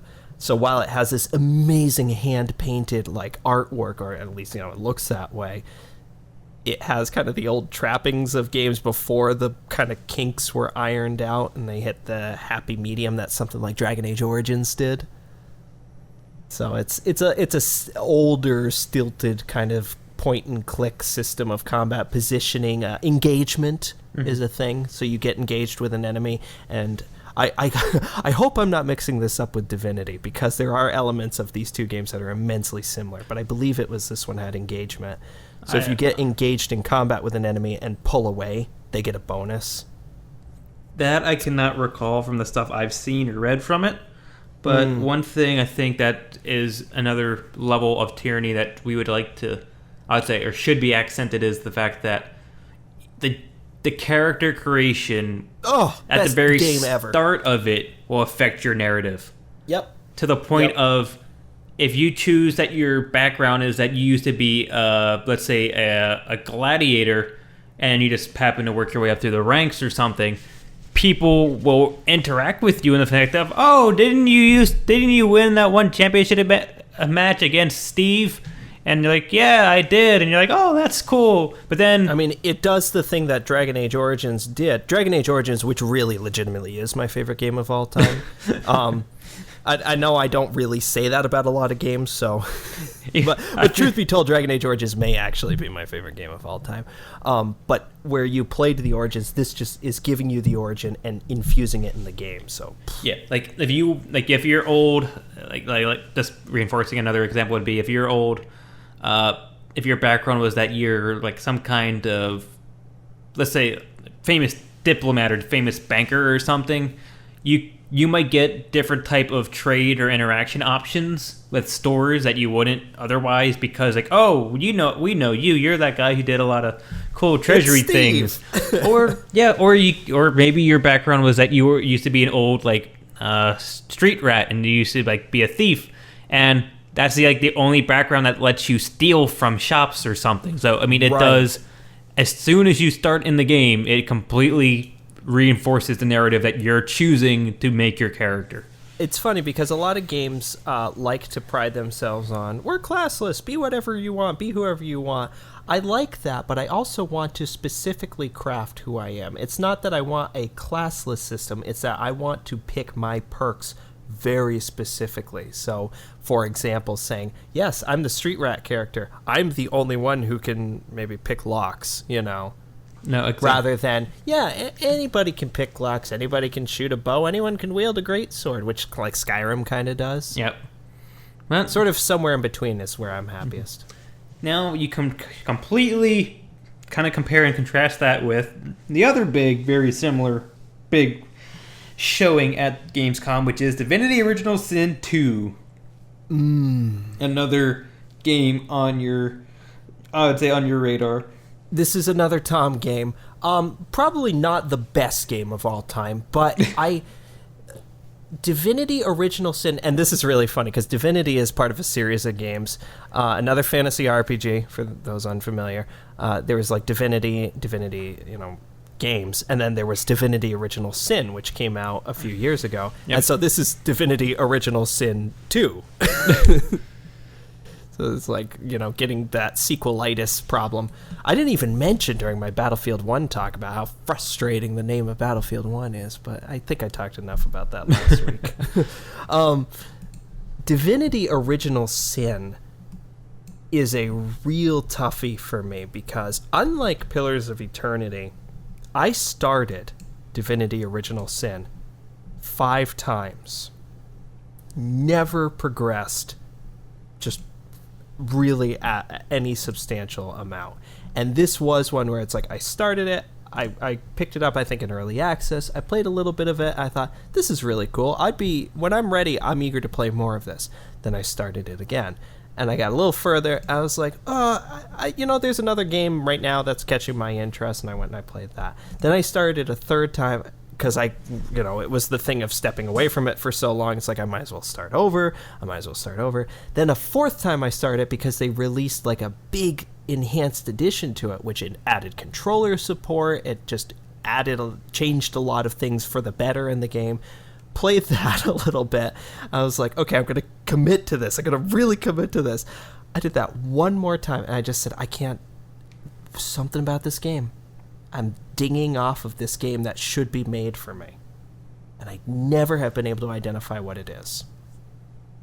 Is it how the game functions compared to other types of third-person or top-down kind of massive RPGs? Is it... Well, you say massive. It's almost so massive, the potential, the openness. This kind of goes back to what I was just saying. There's so much openness to it that it's immediately overwhelming. Such that, first off, I Googled, how long does it take to beat this game? I'm going to look right now because I want to get this number right. Well, while you're looking at that, like one of the things that... Especially even when I was watching this stuff for Divinity Original Sin 2, I never played 1, but like I guess kind of going with your massive take on it is this is the type of game that you can literally kill anybody to the point of you could completely devastate a major quest line because you decided to smash somebody in a bar. Like the comfortable pace to complete just the main story. To play it at a comfortable pace takes 82 hours. Yeah, that's a long game. To play it as a completionist at a comfortable pace, 152 hours. And so that just has constantly been this like, I want to really like it. It's very unique. It's fantasy, but it's a little bit funny. It's got a little bit of like... It's got a killer sense of humor, honestly, but it's got mishmash of things. It's its own unique fantasy world, a little goofy in some parts. The combat is this sort of turn-based thing. The crux of Divinity, what makes Divinity appealing, is the fact that if you can dream up a combination, odds are you can do it. So... I don't know if you were a part of this, Brian, but back in 8th grade, we played Dungeons and Dragons in our study halls in school. I wasn't part of the study hall one, but I was a part of the one that we played in 9th grade with, like, back at Lincoln's house. Okay, things we learned from the 8th grade one were applied there. When we were playing, our group of us were stunned. We thought we were so proud. We didn't realize this was like a standard thing. When one of us had a grease spell and another one of us had a fire spell, and we thought, we had a big mob of enemies, and we're like, oh, hang on a second. You cast your grease over everything. You cast your fire on it. And that combination of, oh my god, we just used 2 spells to create this devastating, we one-shot all the goblins we were attacking. Divinity is the game version of that. So it's like, hey, kind of using like Magicka, we're going to combine elements and things. Like, hey, there's an explosive barrel over there, and there's an oil barrel over there. Well, use your telekinesis to lift the oil barrel and plop it right here. That puts it in range of my arrow. I will shoot it, and then you will break open with your sword the other barrel, and boom, explosion, And to be thinking on all those levels at once in combat is one thing, but you can also do that to crafting outside of combat. So you pick up a broom handle, you pick up a mop, and you take the handle off of it. You realize you could do that. Then you pick up a dagger, and you're like, oh, well, wait a minute, I could make a pole axe out of this. And then your mind just starts going, well, what other combinations can I make? Can I make a shield out of this barn door? Maybe. Let's find out. And just, like you said, you could kill any person, and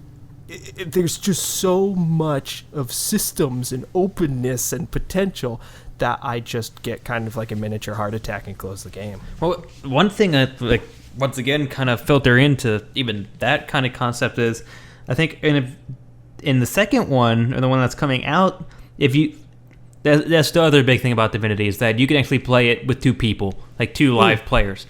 But the fun part is they don't have to be cooperative. They can actually be completely versus each other in this weird world. Divinity Original Sin did this too. You play actually as 2 people unless you specifically choose you don't want to do this, but there is a lone wolf kind of perk. Yeah, it's weird because you can play 2 individual people in the same world with no interaction with one another at all. Like, you don't. It's this weird interface because it's not like you're cooperative. It's not like you're versus. It's just you're there. And you could choose to be either. But in the second one, it's the same way. You both start out in a almost either a slave camp or a barbarian camp or something like that, and you both have kind of like your own little followers, and then you kind of just beat on each other, kind of, and whoever gets the upper hand, just kind of, that's just the way it happens. Then you both leave, and then you go do what you want. You eventually stumble onto one another, or the footsteps of one another. Eventually, oh, this guy died, my other person must have killed him or something. Mm-hmm. So it's weird in that sense. It's weird to have someone else in your world. A single-player co-op game. Yeah, it's weird to have someone else in your world that doesn't. It's almost like weirder than an MMO, because at least in an MMO you expect it, but in this it's like the whole point of the reason why I'm playing in this is because I know this other person's playing, and there's only 2 of us, but yet I don't give a damn that he's anywhere close to me or doing anything. It's this very unique game. It's the only game RPG that I know that's like this. And so I give it a lot of credit. And I really am interested in Original Sin 2. There's just something about, and I hate to compare and contrast in this way, but there's something about Tyranny and what Obsidian does that's far more up my alley. And you've got a story to tell me. You go ahead. You do it. Read me this interactive novel. Divinity is well, what do you want to do? And I love choice in games, but this gives you so much choice that it lacks aim. Yeah, it's one of those parts where too much of a good thing is a bad thing, kind of thing. Yep. That's my early hot take on that. We'll see if that changes if I end up playing early access version of it or anything. Now to kind of go into our lightning round of this real quick, is on the other end of the spectrum, on the sci-fi spectrum, we have a game, Prey 2, which is coming out as kind of that anticipated sequel to, Prey. But it's a sequel that has literally nothing to do with the original game. Minus the fact that it's almost entitled exactly like it. But it's another kind of, it's a sci-fi first-person kind of, I would say, what's the right words? Oh my god, shapeshifter kind of game. You have the power to I want to be this coffee cup and roll through this really tiny slit, and we don't really get much more than that. So it was kind of more of a tech demo kind of video, but it looks interesting. I mean, it's an interesting premise. I'm very worried with these kind of games. Sometimes that just only ever goes so far, and sometimes it's really handed to you. It is just like, hey, look at this little opening. Hey, look at this coffee cup. Duh, you know? Yeah, like, oh my god, this shape looks like exactly like that teddy bear. I wonder what I need to do. I'm going to be this other chair instead. Like, what? You know? Yeah. So and we'll link it below, but we don't really have much more to say besides it looks pretty and you can. I am you can excited because it's made by Arcane, who made Dishonored, which is the best game of all time. So, okay, if I was keeping score, I think that's the seventh game, the seventh best game of all time. I've mentioned Dishonored at least twice as the best game of all time. So we got Dishonored, Dragon Age Origins is the best Kentucky game. Route Zero. Kentucky Route Zero. Oh my god, don't even get me started. So, let's see. Pillars of Eternity. When we get to the end of the year, we'll have a Tom's best game of all time this year list. Yeah, so we can make that per episode. But so best game of the episode of all time. So, Prey 2 looks cool. Go check it out. Interesting thing.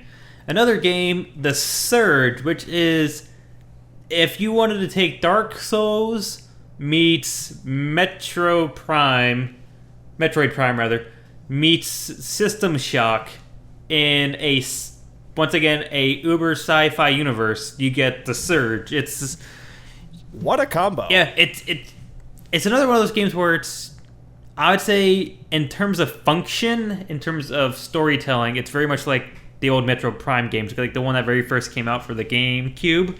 You plop into a world, and then it's like you explore the world, and you can only get so far. Then you unlock something, and you can get further, and then, I unlocked this now, so I have to backtrack all this way so that I can get in this other room that was initially unavailable.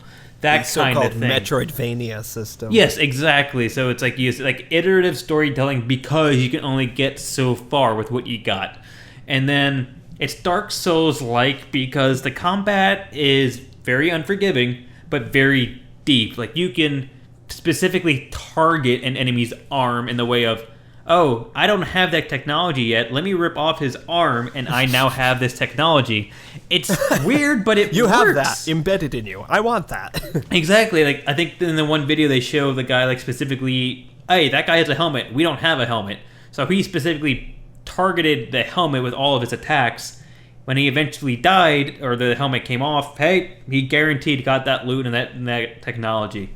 But I don't know the best way of describing it. You're kind of a worker in almost looks like a junkyard, but you're in this it's not a mech suit, but it's almost like an exoskeleton. And then you're fighting all these other employees in different types of exoskeletons that have different types of attachments and abilities and different types of technology on it. So it's like you can pick up let's just say like a two-handed staff or something. It would be your weapon of choice, and you just beat on another guy in a exoskeleton until he either dies or falls over.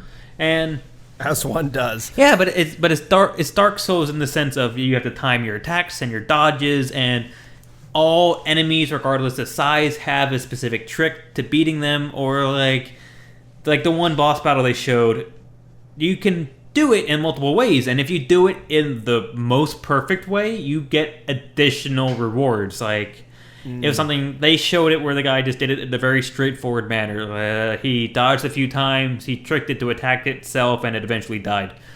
And which is all well and good. You still got the checkbox, you still got the standard reward. But I think he said there's a way if you defeat it in a very specific combination, you get even more stuff because you did it in the almost like the secret way. You did it in a way that not everyone who approaches this task is going to think of it in that way. So I think that's really cool, the fact that there's that level.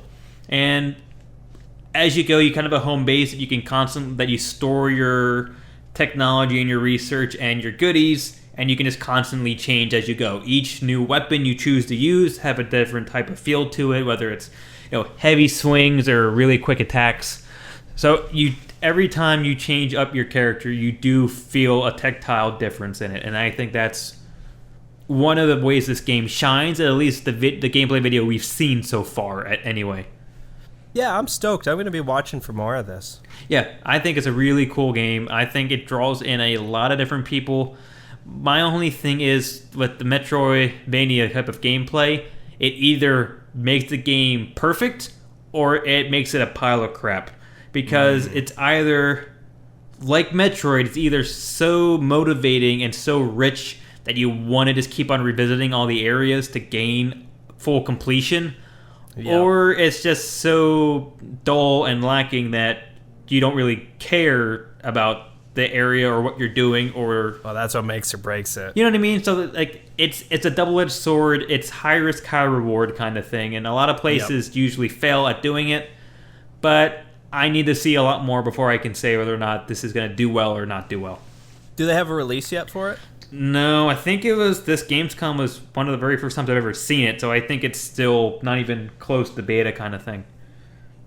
Yeah, it's probably like a sometime in 2017 kind of release date, yeah. One that's coming out very soon, and we're just going to really touch on this, is Titanfall 2. Yeah, it's going to be coming out sooner than you expect, really, and oh boy, is it. Like I said, I don't really have much to speak on this because I didn't play the first one. I didn't even really research the first one. Dom, that's all more your bag.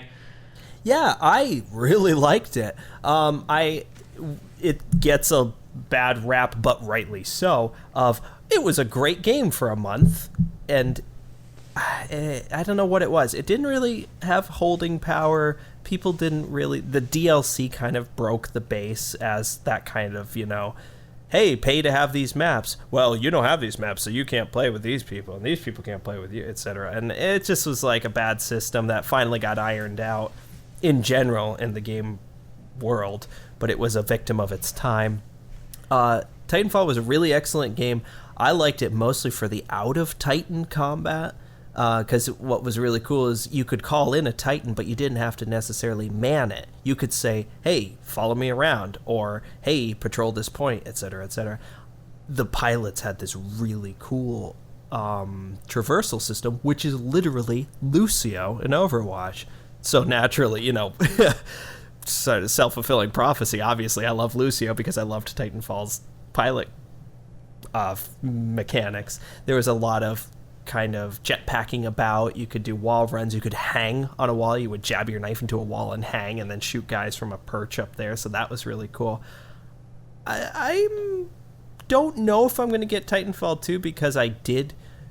well, I do take that back. I don't know if I'm going to get Titanfall 2 because of the multiplayer, because I really did get that itch scratched and continue to get it scratched by Lucio and Overwatch.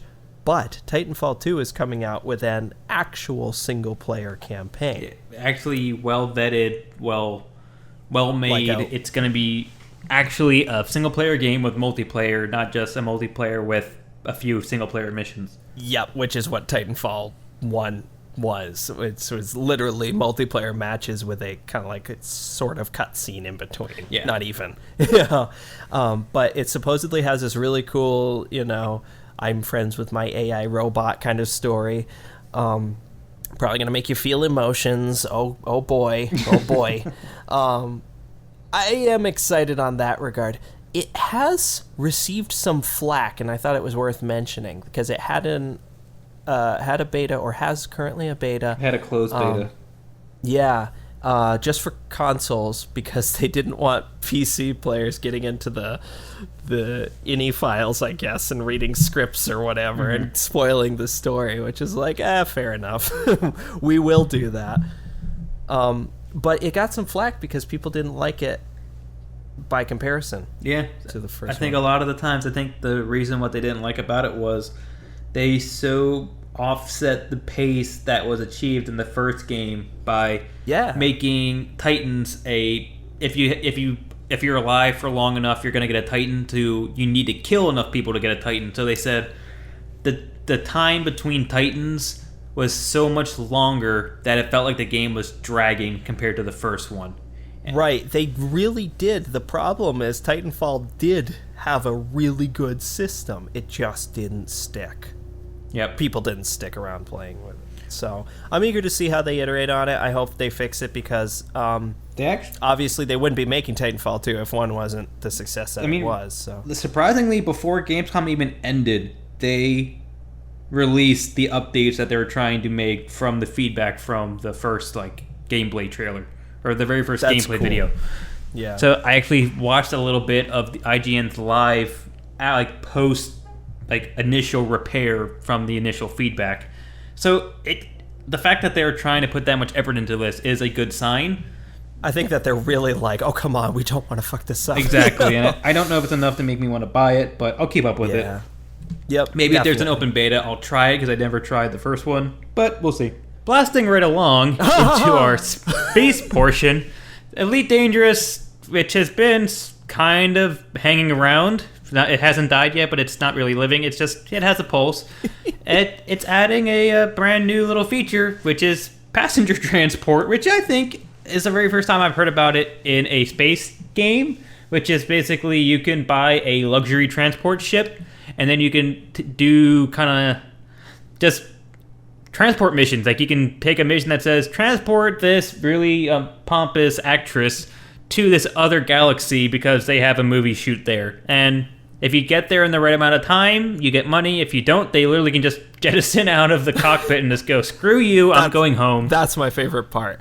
Normally this would be right up my alley, but just the pure fact that they could be you're taking too long. What are you hoping going to drift do in out space? There? Yeah, you're just going to drift in space until you eventually die. I bet this sounded like a good idea in your head, didn't it? Yeah, someone will come out here and get me, and then just... But yeah, and you can even start out with I'm not even going to leave. I'm just going to park right here until you decide you're done being a brat. I will turn the spaceship around. I will turn the space bus around. And it literally is, that's it. And then if you want to work your way up to that, because I guess there's money involved. I guess some people do like being a space trucker. But it's like I said, this is up my alley, but Elite is just I got enough space games now. Sorry, yeah, Elite's it's not the same caliber as other space games out there that you can really have the option of playing in right now, and I think that's the main problem. What an excellent segue. Yeah, Elite Dangerous is good before Star Citizen came out, and then it started falling short. It's Star Citizen. The other major big multi-hour long, I would say, release or update or press, who knows what, is Star Citizen version 3.0. This is the game. This is Star Citizen. This is it. You might have been listening into our previous cast when we talked about the beta for Star Citizen, and we said, you know what, it has a great shell of a game, but I don't know when it will be the game to get.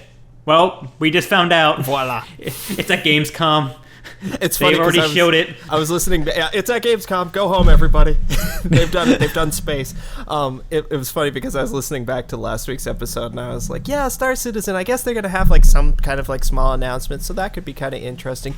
Jesus Christ. I had no idea it would be of this level. This announcement it was a game in of itself into the game that it already has. Yeah.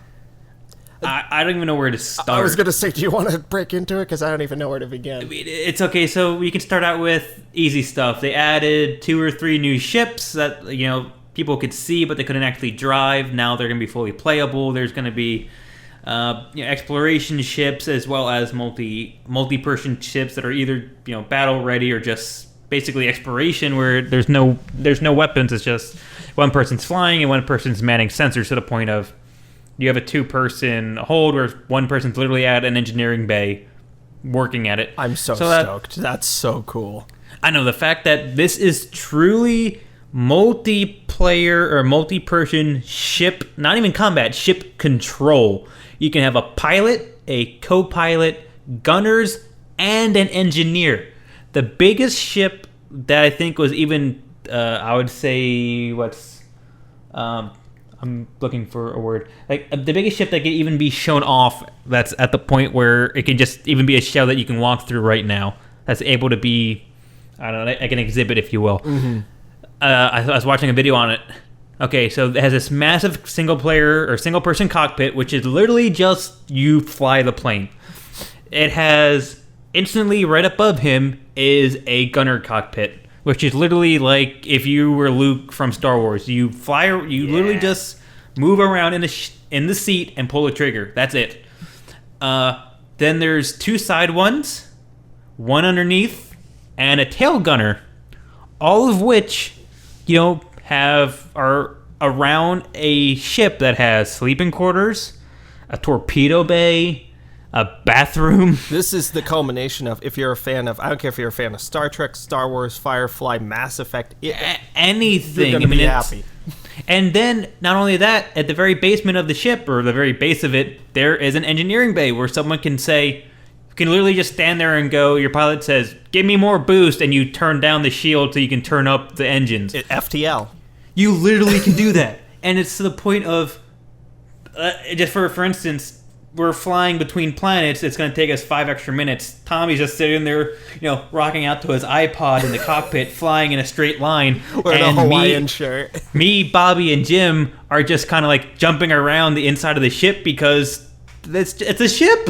It's a real thing. You could just could be a person in a ship in space. The ultimate sci-fi fantasy for me is, I want to be in a big moving thing in space, whether it's a room, even if it's just a small ship, but if it's a living quarter, whether it's a space hotel, I don't care. I want to be in a big moving thing that I can move about in while it subsequently is moving from point A to point B. And this game, this 3.0, gives you that. I mean, I think the previous version and the current version has it, but not to this scale. It's like the current version is the tech demo by comparison. Exactly. This one is the polished, truthful one. And the thing, we talked about this, I can't tell you how many times. Once we saw this video, one of the first things that came to our mind was, okay, so that means this one ship has 4 people on it. But that means you can have 4 ships that have 4 people on it. And it just builds and builds to the point of you can have a multi-ship fleet that's 100% piloted, operated, and controlled by individual players moving through space as a unit that then get into a dogfight as a unit. I think I'm going to throw up. I'm so excited. That is the coolest thing. That is the goal for gaming. That's game over. GG, well played, everyone go home. But they even scale it, because in this video, and this is sort of skipping to the end, there's a great video. We're going to link it. It's just their gameplay demonstration of, it's tightly crafted, but you can see the systems at play. Even you can have the scale of sort of a 2 or 4 person ship with a small, like, space motorcycle, basically. Yeah. And so one of my dreams is that someone is piloting the big ship, and whoop, here comes the little gunner off on the side saying, go check out that wreckage, on it, Captain. And he runs off and goes and looks, whether that's me or you or whoever, and then you report back to the main ship. You hit the nail on the head. That was one of the other things they demoed, was that not only is there capital ships, they didn't really demo, they showed as part of this big release, they released sub-capital ships, meaning if you had 2 or 3 major capital ships cruising along and you go, oh, hey, can you transport 5 boxes of coffee to capital ship B? Off go your fleet of freelancers. You literally could walk into the hangar, grab your boxes, put it on this mini ship, open up the bay in space, and as everything's moving, fly out, go to the other one, have them open up their bay, and you can do this all in reverse. This sounds so fake, and I can't believe it's real.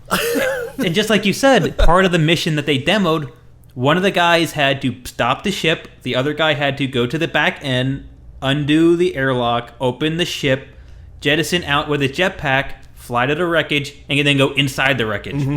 While the other guy, you literally could, if the guy turned toward the window, you could see the guy doing barrel rolls in the outside. Just they obviously did it just to show that, hey, we're being truthful here. 1,000% of this is real time happening in this world together. Mm-hmm. And obviously the guy runs into a few people inside the wreckage, and he has firefights with them. Which actually, underrated, looks really cool. The gunplay looks like it's thrilling. Yeah, I mean, it looks, and it's the same way of, you're kind of floating because there's 0 gravity, but you're still trying to shoot at this guy as you're both freely rotating, and obviously everything has a physical impact. Obviously your gun's going to have kickback while you're in space. And then they even had I guess another big thing that's to not try to stoke the fire. This was the very first time they real-time demoed planetary transition, landing, and exploration. To the point of you point your nose at a planet, and you can literally see the atmospheric transition throughout the entire journey. It's not... I'm not going to say... no, it's cool. No. Not blowing on No Man's Sky, but No Man's Sky, there is a clear, invisible wall transition of, oh my god, it's 2D to, oh god, it's 3D. Yep. This is 1,000% like you're just moving from point A to point B real time. It's... The moment that did it for me in this video is actually after they leave this planet, they go off to a derelict, and the pilot's got his view, and they switch the camera to the gunner, who's the rear gunner. He's got the rear gunner position at this moment, and he's looking at the surface of the planet, and they just warp off, and to see the planet just disappear beneath him. It wasn't like it got loaded or that it kind of just phased out. No, it just shrunk and shrunk and shrunk and shrunk, and even to the point where right before they left the atmosphere, you could still see the city you just left. Yep. I mean, it's just live. It's like if you just flew away from a planet. It's exactly like that. And even where they had it, as we said before, with the ships interacting with multi-crews. One guy could literally just, hey, you stay with the ship. He can stay with the ship, and you, as you're walking around this big whatever city you're in or whatever type of environment you're in, he can just be flying around the planet or just following you around like this guy did throughout all the windows, showing you that, yep, while you're doing this other person is still alive doing something else. I love the concept, and maybe we can enact this scenario, but the concept of, okay, you guys... or whoever, go do the thing that you need to do. I'll wait here. And then, maybe you could 15 minutes pass. You're hearing the voice comms, and then all of a sudden you just hear like, get the ship, get the ship, get the ship. And, you're just opening the doors like, get in. It literally could be one of those. You open the Don't back, ask. you open the cargo bay, you start the engines, and you wait for someone to scream, move, and you just blast off. That's and so cool. there could be bullets flying around you. There was the one point in the video they had where there's obviously there's a pilot and then the other guy who's doing all the actual demoing. Right. He was out on foot shooting out all these rebels in this derelict that you're visiting. Mm-hmm. But then he's like, crap, I ran out of bullets. Steve, come here. And all of a sudden you just see this massive beret of lasers blow up the cover where this guy's at, and the guy just, thanks. Yeah, but you literally can do that. You can just say, hey, I need some extra support, and you can, where you could be waiting for 10 minutes, but then all of a sudden you can just, boost up, fly over, shoot down. Yep, that got him. Fly away, land again. I mean, it's you could just be an actual person in this universe that they've created. Obviously, I think the best thing is going in it with people that you know. I think that this will still be an immensely fun single-player experience, but what you and I are talking about here, clearly you and I are going to be doing this. We're going to be co-oping this universe, for lack of a better word. Oh my god, yes. I mean, there could literally be... We could just be two people where you're 1,000% gonna be... I'm just, like I said, this isn't a guaranteed thing, but it's hypothetical. You could just be 1,000% a professional pilot for hire. Exactly. Or you can be the ace of the team for us, where it's... You do nothing but perfect your skills piloting and all things piloting. You could be the guy that buys all the ship upgrades and everything else, and you just have like a very basic spacesuit because, well, I need it obviously to get out the airlock. And then you could take someone like me who literally just kind of sits in the co-pilot chair or the gunnery seat, where I have the extremely high armor with the super upgraded battle rifle because I'm just the grunt lackey who says, oh, we need to get the box over there. You go out and get it. Make sure if anything happens, you know what to do. Okay, boss. That you literally can just have your roles and be those people. This is the culmination of so many science fiction dreams in the way that, yes, I will admit, No Man's Sky does not have. No Man's Sky scratches a different kind of science fiction fantasy. It's the exploration fantasy. It's the, wow, look at these weird giant mushrooms on this pink planet. But this is the men in space. I don't know how else to word it, you know? Like but adventurers in space together doing things. Obviously, it's still working on its scale. I think right now there's only a few actual visitable spots, like a few planets, a few space stations. But not boy, much. do they get TLC. But yeah, the spots that you can go to, actually interact with, they're 1,000% done. They're to the point where it's full interaction, full everything. And they've already said that even 3.0 is going to add a few more areas and planets and sectors. But if they just keep on adding to that, to the point where you can just be a guy in your portion of the world and you have your own little set home world, and you just do missions around your area and do things and explore. Or you could be that guy who just tries to visit every single spot and just be that kind of explorer. But it's an ever-living world. You're not going to ever beat the game, but you could just go out, you can go to a new spot, you can be like, oh, hey, I heard there's a new, oh my god, space station out in Sector 25. Right. I'm going to go check it out. Sure. And you go out there, and it's like, you're this new person on this new spot, and you get to, there could be new missions there, there could be new types of equipment, clothing, ships, and all the while, each one has a working airlock system, working elevators, working doors, working coffee cups. Every little thing about every little thing works and is interactable. You could... And the funny part is, and this boggled my mind, the best example I can think of, their elevators are true elevators. I got the biggest, dumbest smile on my face when I was watching that part. They literally are elevators that are on cable systems that physically have to move in the galaxy to get to your spot as you push the button. It's not a mask for a loading screen. Yeah, it literally is. You're waiting for the actual elevator to move. That boggled my mind. That is the scale of this game, and that is, if they keep on delivering this scale as they expand, oh my god! I am curious how, because the mission, I guess so-called mission that they showcase is definitely a scripted thing that has a sequence to it. Definitely.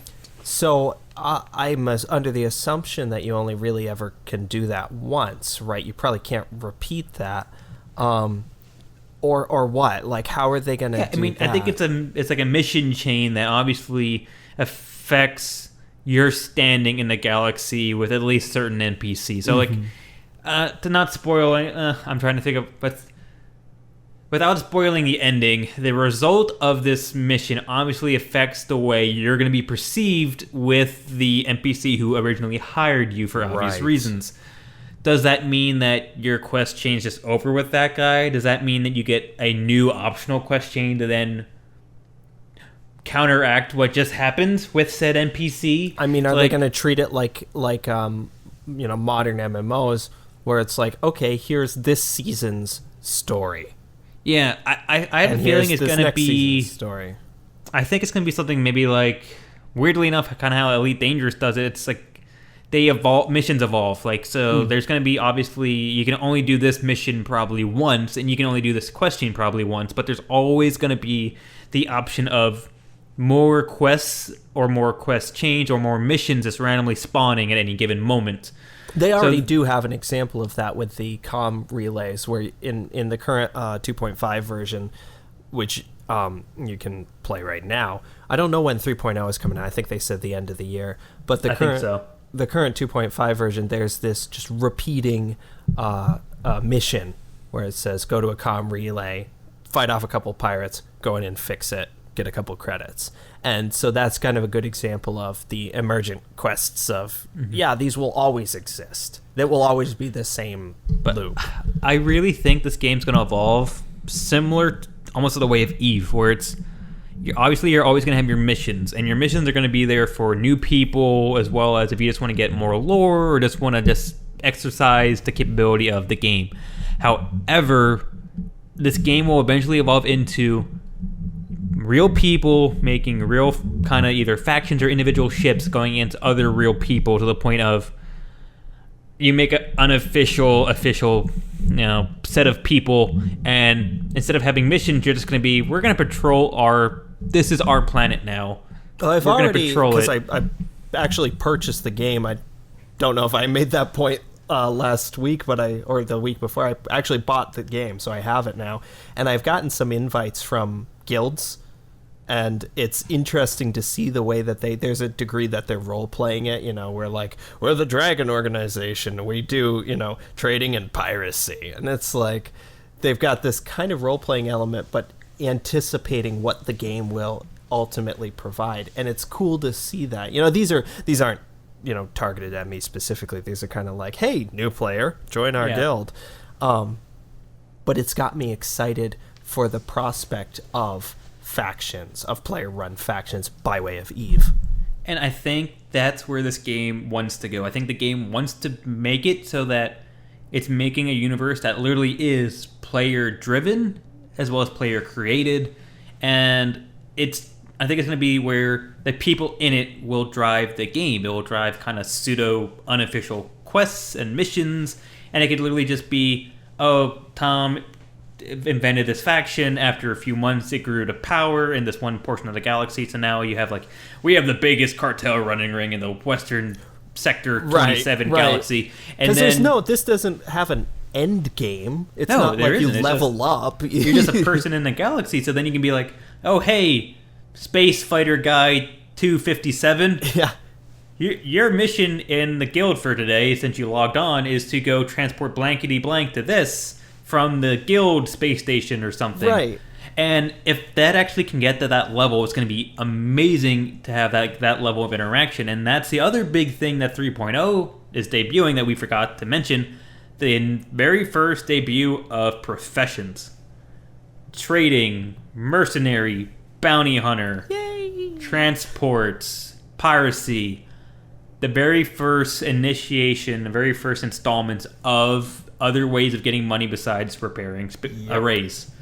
So, once again, if those keep growing and they keep on adding and adding and adding, not only will there be very story-driven narratives of quest chains, there will just be enough day-to-day that you're going to want to go on. Like, you're going to be, man, I really got to make sure and quell this dispute within these two factions or something. Or we finally lured this other faction into this booby trap and we're just going to get them today or something. You know what I mean? I love it. I love the unpredictability of human nature when it's in this situation, because this is where a person's, just like real life, you could get some idiot that suddenly rises to power, and it's like, wow, now we have to unify our guilds to fight this real life villain. And that happened with Eve. I actually took a day and read this major op-ed piece on the major war of Eve, and it was this one guy made kind of a guild or a faction, and it kept on growing and growing and growing to the point where it was this massive force, and it literally was a power of the game. It was two major, it's basically his guild or his whatever he created against everyone else. And it to the point was, they said he could have conquered the game, but there was one major turning point that somehow settled it. But they actually said he was conquering planets and sectors in such a manner where the game was condensing down because people couldn't leave, because they just had such a lockdown. I think this could eventually... That's so fascinating to me. I think this could get to that point. I think there will be enough people in it where maybe you won't ever get a true power, but I think there will be times where some guild will get too big and they'll have the best, tons of the best ships in this massive battle fleet, and they go, man, these people need to be stopped, and people start joining together, and then you can have this massive clash of ships and people. But the best part is, it's like in Eve, you tell your ship to attack X amount of ships, and it just goes, whee, and it just shoots things. This one, it literally is, oh, hey, one lone ship of the best pilot in the game and the best few gunners in the game take out 5 other ships because they can...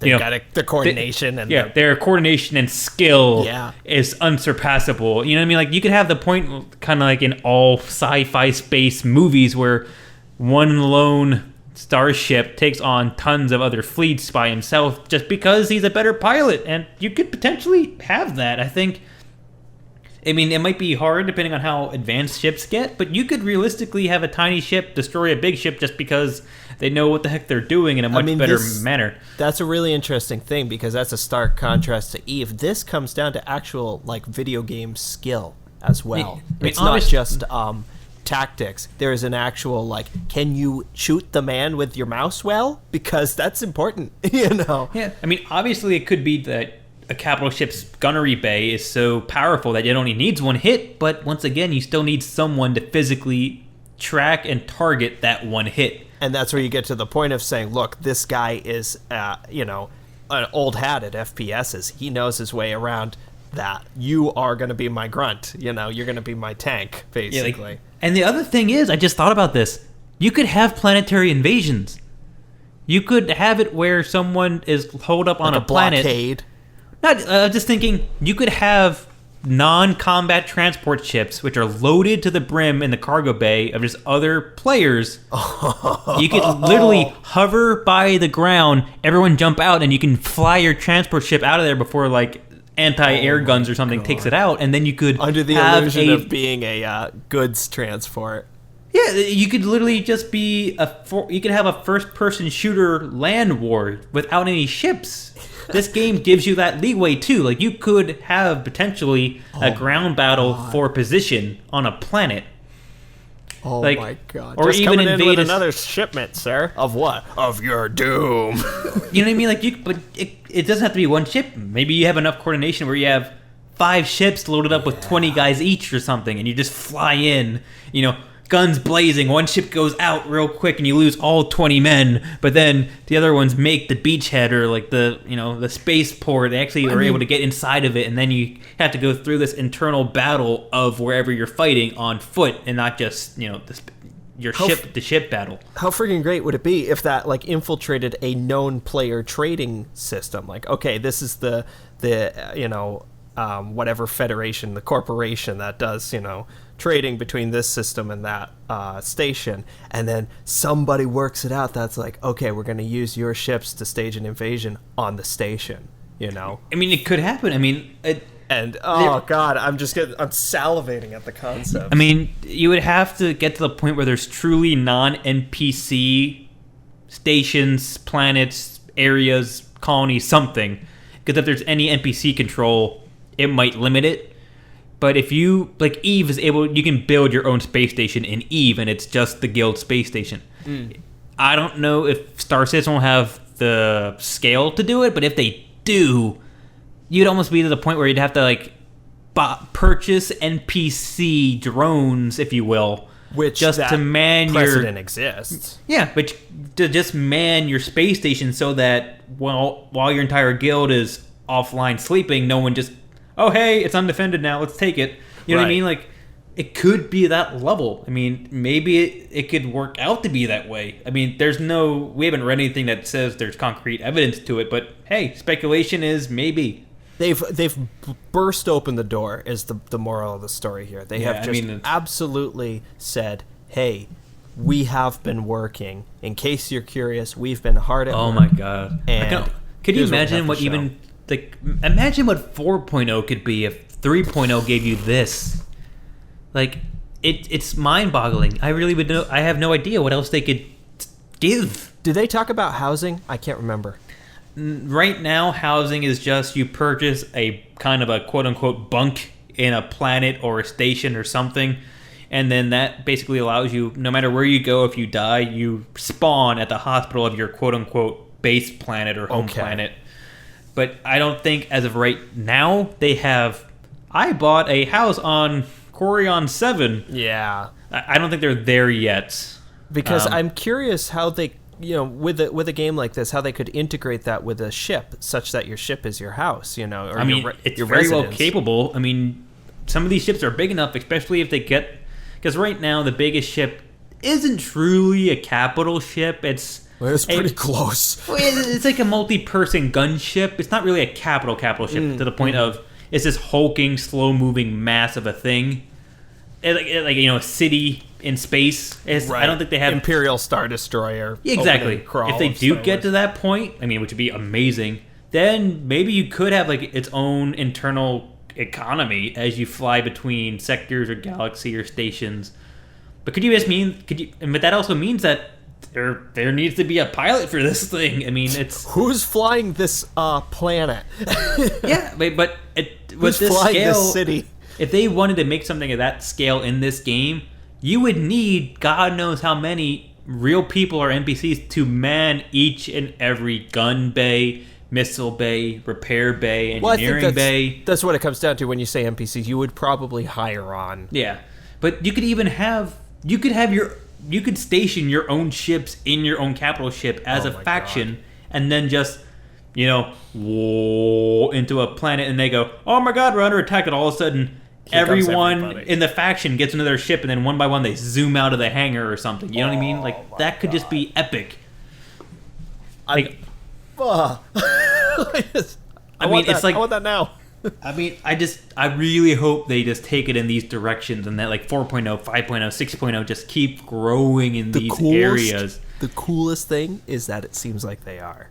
I know, that's the thing, is like at one point you want to say like, well, maybe I should disclaimer that this is all purely speculation, but it's educated speculation. This is like the way 50% speculation. Yeah, it's the way that the game feels right now, and in the way they keep on updating it just adds to what we think is the way this game will go. It is incredible. And I think it was an excellent PR move because they've gotten a lot of flack for, all right, you guys made $100 billion. What are you doing with it? And when you and I played 2.5 or whatever the current version is, the current beta, you can go back and listen to the episode where we talked about it. We were kind of like, yeah, this is neat. This is gonna be really cool, I think. Eventually. But we didn't know when. It was just kind of like, well, this is it. The technology they're working with, it's new, it's novel. I like what they're doing. They're executing on what they kind of want to do. It's kind of a demonstration of it. But then this video just goes, and this is what everyone's been paying into. Here's the very first leg of it. And I think probably just one more iteration from now, like you say, a 4.0 or maybe a 5.0, they could probably release it on the basis of like, okay, it is now a fairly functioning universe. We will continue to update the hell out of it, but can now I think it's almost like this game will just be perpetually a beta. Right. Technically it's not, and it just keeps on growing and growing and growing. And it could be a game where it doesn't have subscriptions, but it's still going to make money. Like, I don't know how, but it's always going to be this living entity. And it's just, oh my God. I mean, if you just listen to the crowd and the people as he's showing off every little bit of this, you can hear the energy in the room. The moment when they're just showing the elevator, like I said. Yeah, when the guys, like, they show the pilot's view, and you can see the guy riding the elevator, like in picture, and so you can see that this is truly two people in a world that's constantly two moving gears in a world, and you're just like, oh my God, they're doing it. They are delivering on what this, because the very first, before anything ever was seen as Star Citizen, the claim the guy was making, everyone was like, whatever, good luck, who cares? You're just some weird guy in a cave up on a mountainside somewhere going, I've seen some things. I have a dream. I have a dream that one day space people can use a pooper in space. But no, it's... And they can. But and now they can it's glitch like... on that pooper. Yeah, but now it's like the release of this 3.0, you're like, oh my God, they're doing it. And it's just so freaking exciting. Like, this is like the type of game that... And maybe it's just for gamers like us. But well, this I do is want to the say epitome of of but go ahead, gaming. Like, this is where the ultimate goal for any person who's truly loved video games is full, undoctrinated immersion. Mm-hmm. And this game gives you that. 1,000%. And that's truly what's missing in a lot of games. And that's what's exciting about the deliverable of this game. I do know types of people, types of gamers, types of active gamers who just look at this and say, who the fuck cares? And that's because there's the beauty of video games and of the world is that you can be into whatever you want to be into. If you that's say, true. Yeah. I just not to diss it in any way, but to say, I just want a Call of Duty type game in space. Infinite Warfare is coming out. It looks fantastic. Get it. You're going to have a great time with it. But if you want, it's like you said, this full, like, oh my God, I have an alternate reality. That has existed as long as video games have been a thing. It's I want the alternate reality, right? Second Life, things like that. Look at what people have done with World of Warcraft. Look at what people have done with Eve. But back to World of Warcraft, marriages have begun because of World of Warcraft. People have devoted absolutely their lives to this alternate reality. And to imagine the kind of just the power of the human mind being put together into something with this canvas is what's so thrilling to me. Let's get all the variables, the fallacies of human nature. Eve already does that, yes, but this is doing it to another level. But just even going on the contrasting point of World of Warcraft or any MMO, really, the whole premise of the original MMO was, once again, this is a never-ending game that you have a being in this world and you are a person, so you have an alternate reality.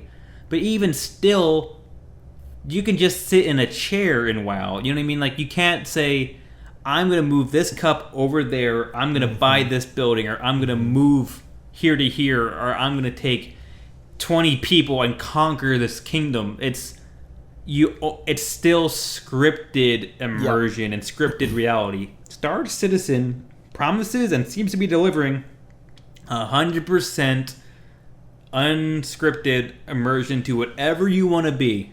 You can literally just sit there for 10 hours straight, opening and closing a door because it's perfect. Yep. And that you could literally just that's everything you do. You can be Steve the door opener, and that's it. I will. You know what I mean? Like I said, like when we were doing the beta, one of the very first things I did was I chose to rent one of the ships that was big enough to have like a central like living area, meaning for one person there was like a bed. So but great. There was a bathroom in it. I opened the door. Hey, there's a bathroom. It's gonna let me sit. Oh, I'm sitting. It closed the door. I'm using a bathroom in space. I have my dream. But then that's the other thing in 3.0. They're introducing a new level of item interaction that I forgot to say. I forget exactly the finer workings of it, but it's not only is it like pick up cup, but it's like pick up and drink cup, pick up and rotate cup. I feel like I forget exactly how it works, but I forget even what it's called. It's like items 2.0 or something. It's contextual item use. But yeah, it's even adding another layer to interaction with the world and with objects and with things in the world. It's not just like anymore. It's like flip, switch on. It's call elevator to this floor at this time or something. It's like it's a new level. I'm the kind of person who looks for the mod for Skyrim, for Grand Theft Auto 5, whatever, that makes you have hunger, that makes you have thirst, that makes you have to go to a convenience store to pick up a snack, not because it'll boost your damage, but because your character is hungry. And the fact that those mods exist mean there are other people who passionately feel this would be a fun thing to add to this. So while you may say to something like Grand Theft Auto, yeah, no shit, I do that in real life all the time. When you add it to something like Skyrim, it becomes, well, now I am this fantasy character surviving in this. Why are survival games so, great when you have to build and live and eat and drink and poop and sometimes use your poop, Yep. That's the fact is there is an audience for this that exists, and some of those people get elevated to a level where they say, let's make a quadrillion-dollar game out of that. Yeah, I feel like we could go on all night just about this. Oh, we're stoked. We're stoked. Yeah, I mean, I'm actually gonna be purchasing it soon myself. Good. And we'll be working towards the very first. I feel bad that I bought it out of spite, but the truth is I would non-stop saying, I think I'm gonna get this. I think I'm gonna get this. We're gonna be constantly working towards whenever I get it, to the point where we could get that multi-person ship just to see what it's like. And it might not take too long, but who knows? We could pool our funds together and just stump for a $2,000 ship. Or whatever the in-game currency is for it. Just constantly non-stop array repairs until we finally get enough money to buy that very first level 2-person ship, which I think is a pilot that has control of a certain set of lasers or gunneries, and then there's like one gunnery bay in it or something. But still, yeah, that's the freelancer ship, right? Yeah, it'd still be the very first one that we could get, and that's when we will truly know if this game is what we think it is, when we have that true, honest to goodness co-op experience of two people operating one ship for a joint cause. And it's, I can already tell it's going to be glorious. If any of our listeners are still with us and they want to hop on board, let us know. Obviously, we're stoked as hell, and probably potentially hiring.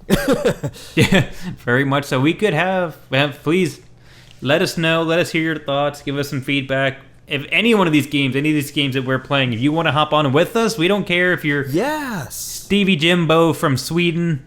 I only say that because I've been wanting to play Overwatch with you for days. So exactly. And strangely enough, I only say that because I did see in some of our metrics somewhere that we had some random people from Sweden watching at least one episode. Guys. So hey, anyone, whoever you are, drop us a line. Say, hey, I'm playing this beta too. Let's do it together. And then hey, guess what? Your feedback will make the episode. We can guarantee that. So truth please be told, drop Sweden us a line. Is this like underrated bastion for video games? That whole region, that kind of like. And I'm not just saying that because you just said we have Swedish listeners, but there really is there is some fantastic stuff that's coming out there. So if you guys have any recommendations, send it our way. I like everything that you do.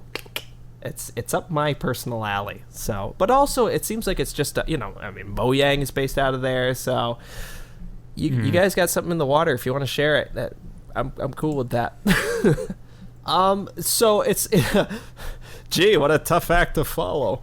I do want to mention, because we kind of overlooked these last week for various reasons, but two other games that got some kind of Gamescom-y, kind of just in general upcoming footage coverage were Civ 6, the latest Civilization game. There's been a good handful of videos detailing some of the changes to it, some of the new leaders, or I guess who the leaders are this time around. I'm in the camp that's kind of tentatively watching it. It does have quite a stylistic change from previous ones, at least from Civ 5, and I'm a fan of Civ 5, so take that as you will. I know that one was a change from 4, so.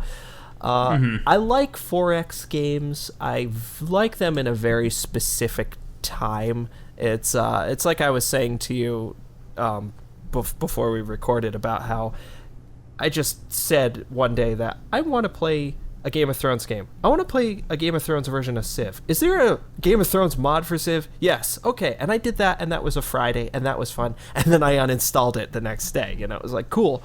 That was great. How fun was that? Okay, bye. So Civ 6 is looking to be another good, sturdy addition to the franchise. I'm probably myself happy with 5. I don't know if I'm gonna stump for 6 unless it really makes a drastic change, which it doesn't seem like it will. But there's some footage on that. I'll link some further info on that, and also Planet Coaster. I feel bad for overlooking this because this is great. Planet Coaster is the next roller coaster tycoon game, basically. And, without getting into details, it's the next roller coaster tycoon game. It looks great. It looks so much like what you want one of those games to be. So they've been releasing some devlogs, and I will link those as well. Because that's a thing that we do. And these get linked, by the way, for those of us listening in various places. These get linked on our website. I don't think that I can link these from anywhere else. Maybe you can get them from the bios of stuff? They technically when we post them to SoundCloud, technically I believe SoundCloud also posts a link. Okay. But anywhere on the RSS feed that pulls it, it will be in the description, not as a link, but as text. So even if you do it as Stitcher or as iTunes, you could go into it, copy paste, and you have it. It's just not a true link at that point. Those are all places that you can subscribe to us on. You can also follow us. How's that for a segue? You can also follow us on Twitter at addicted2loot. That's with the number 2.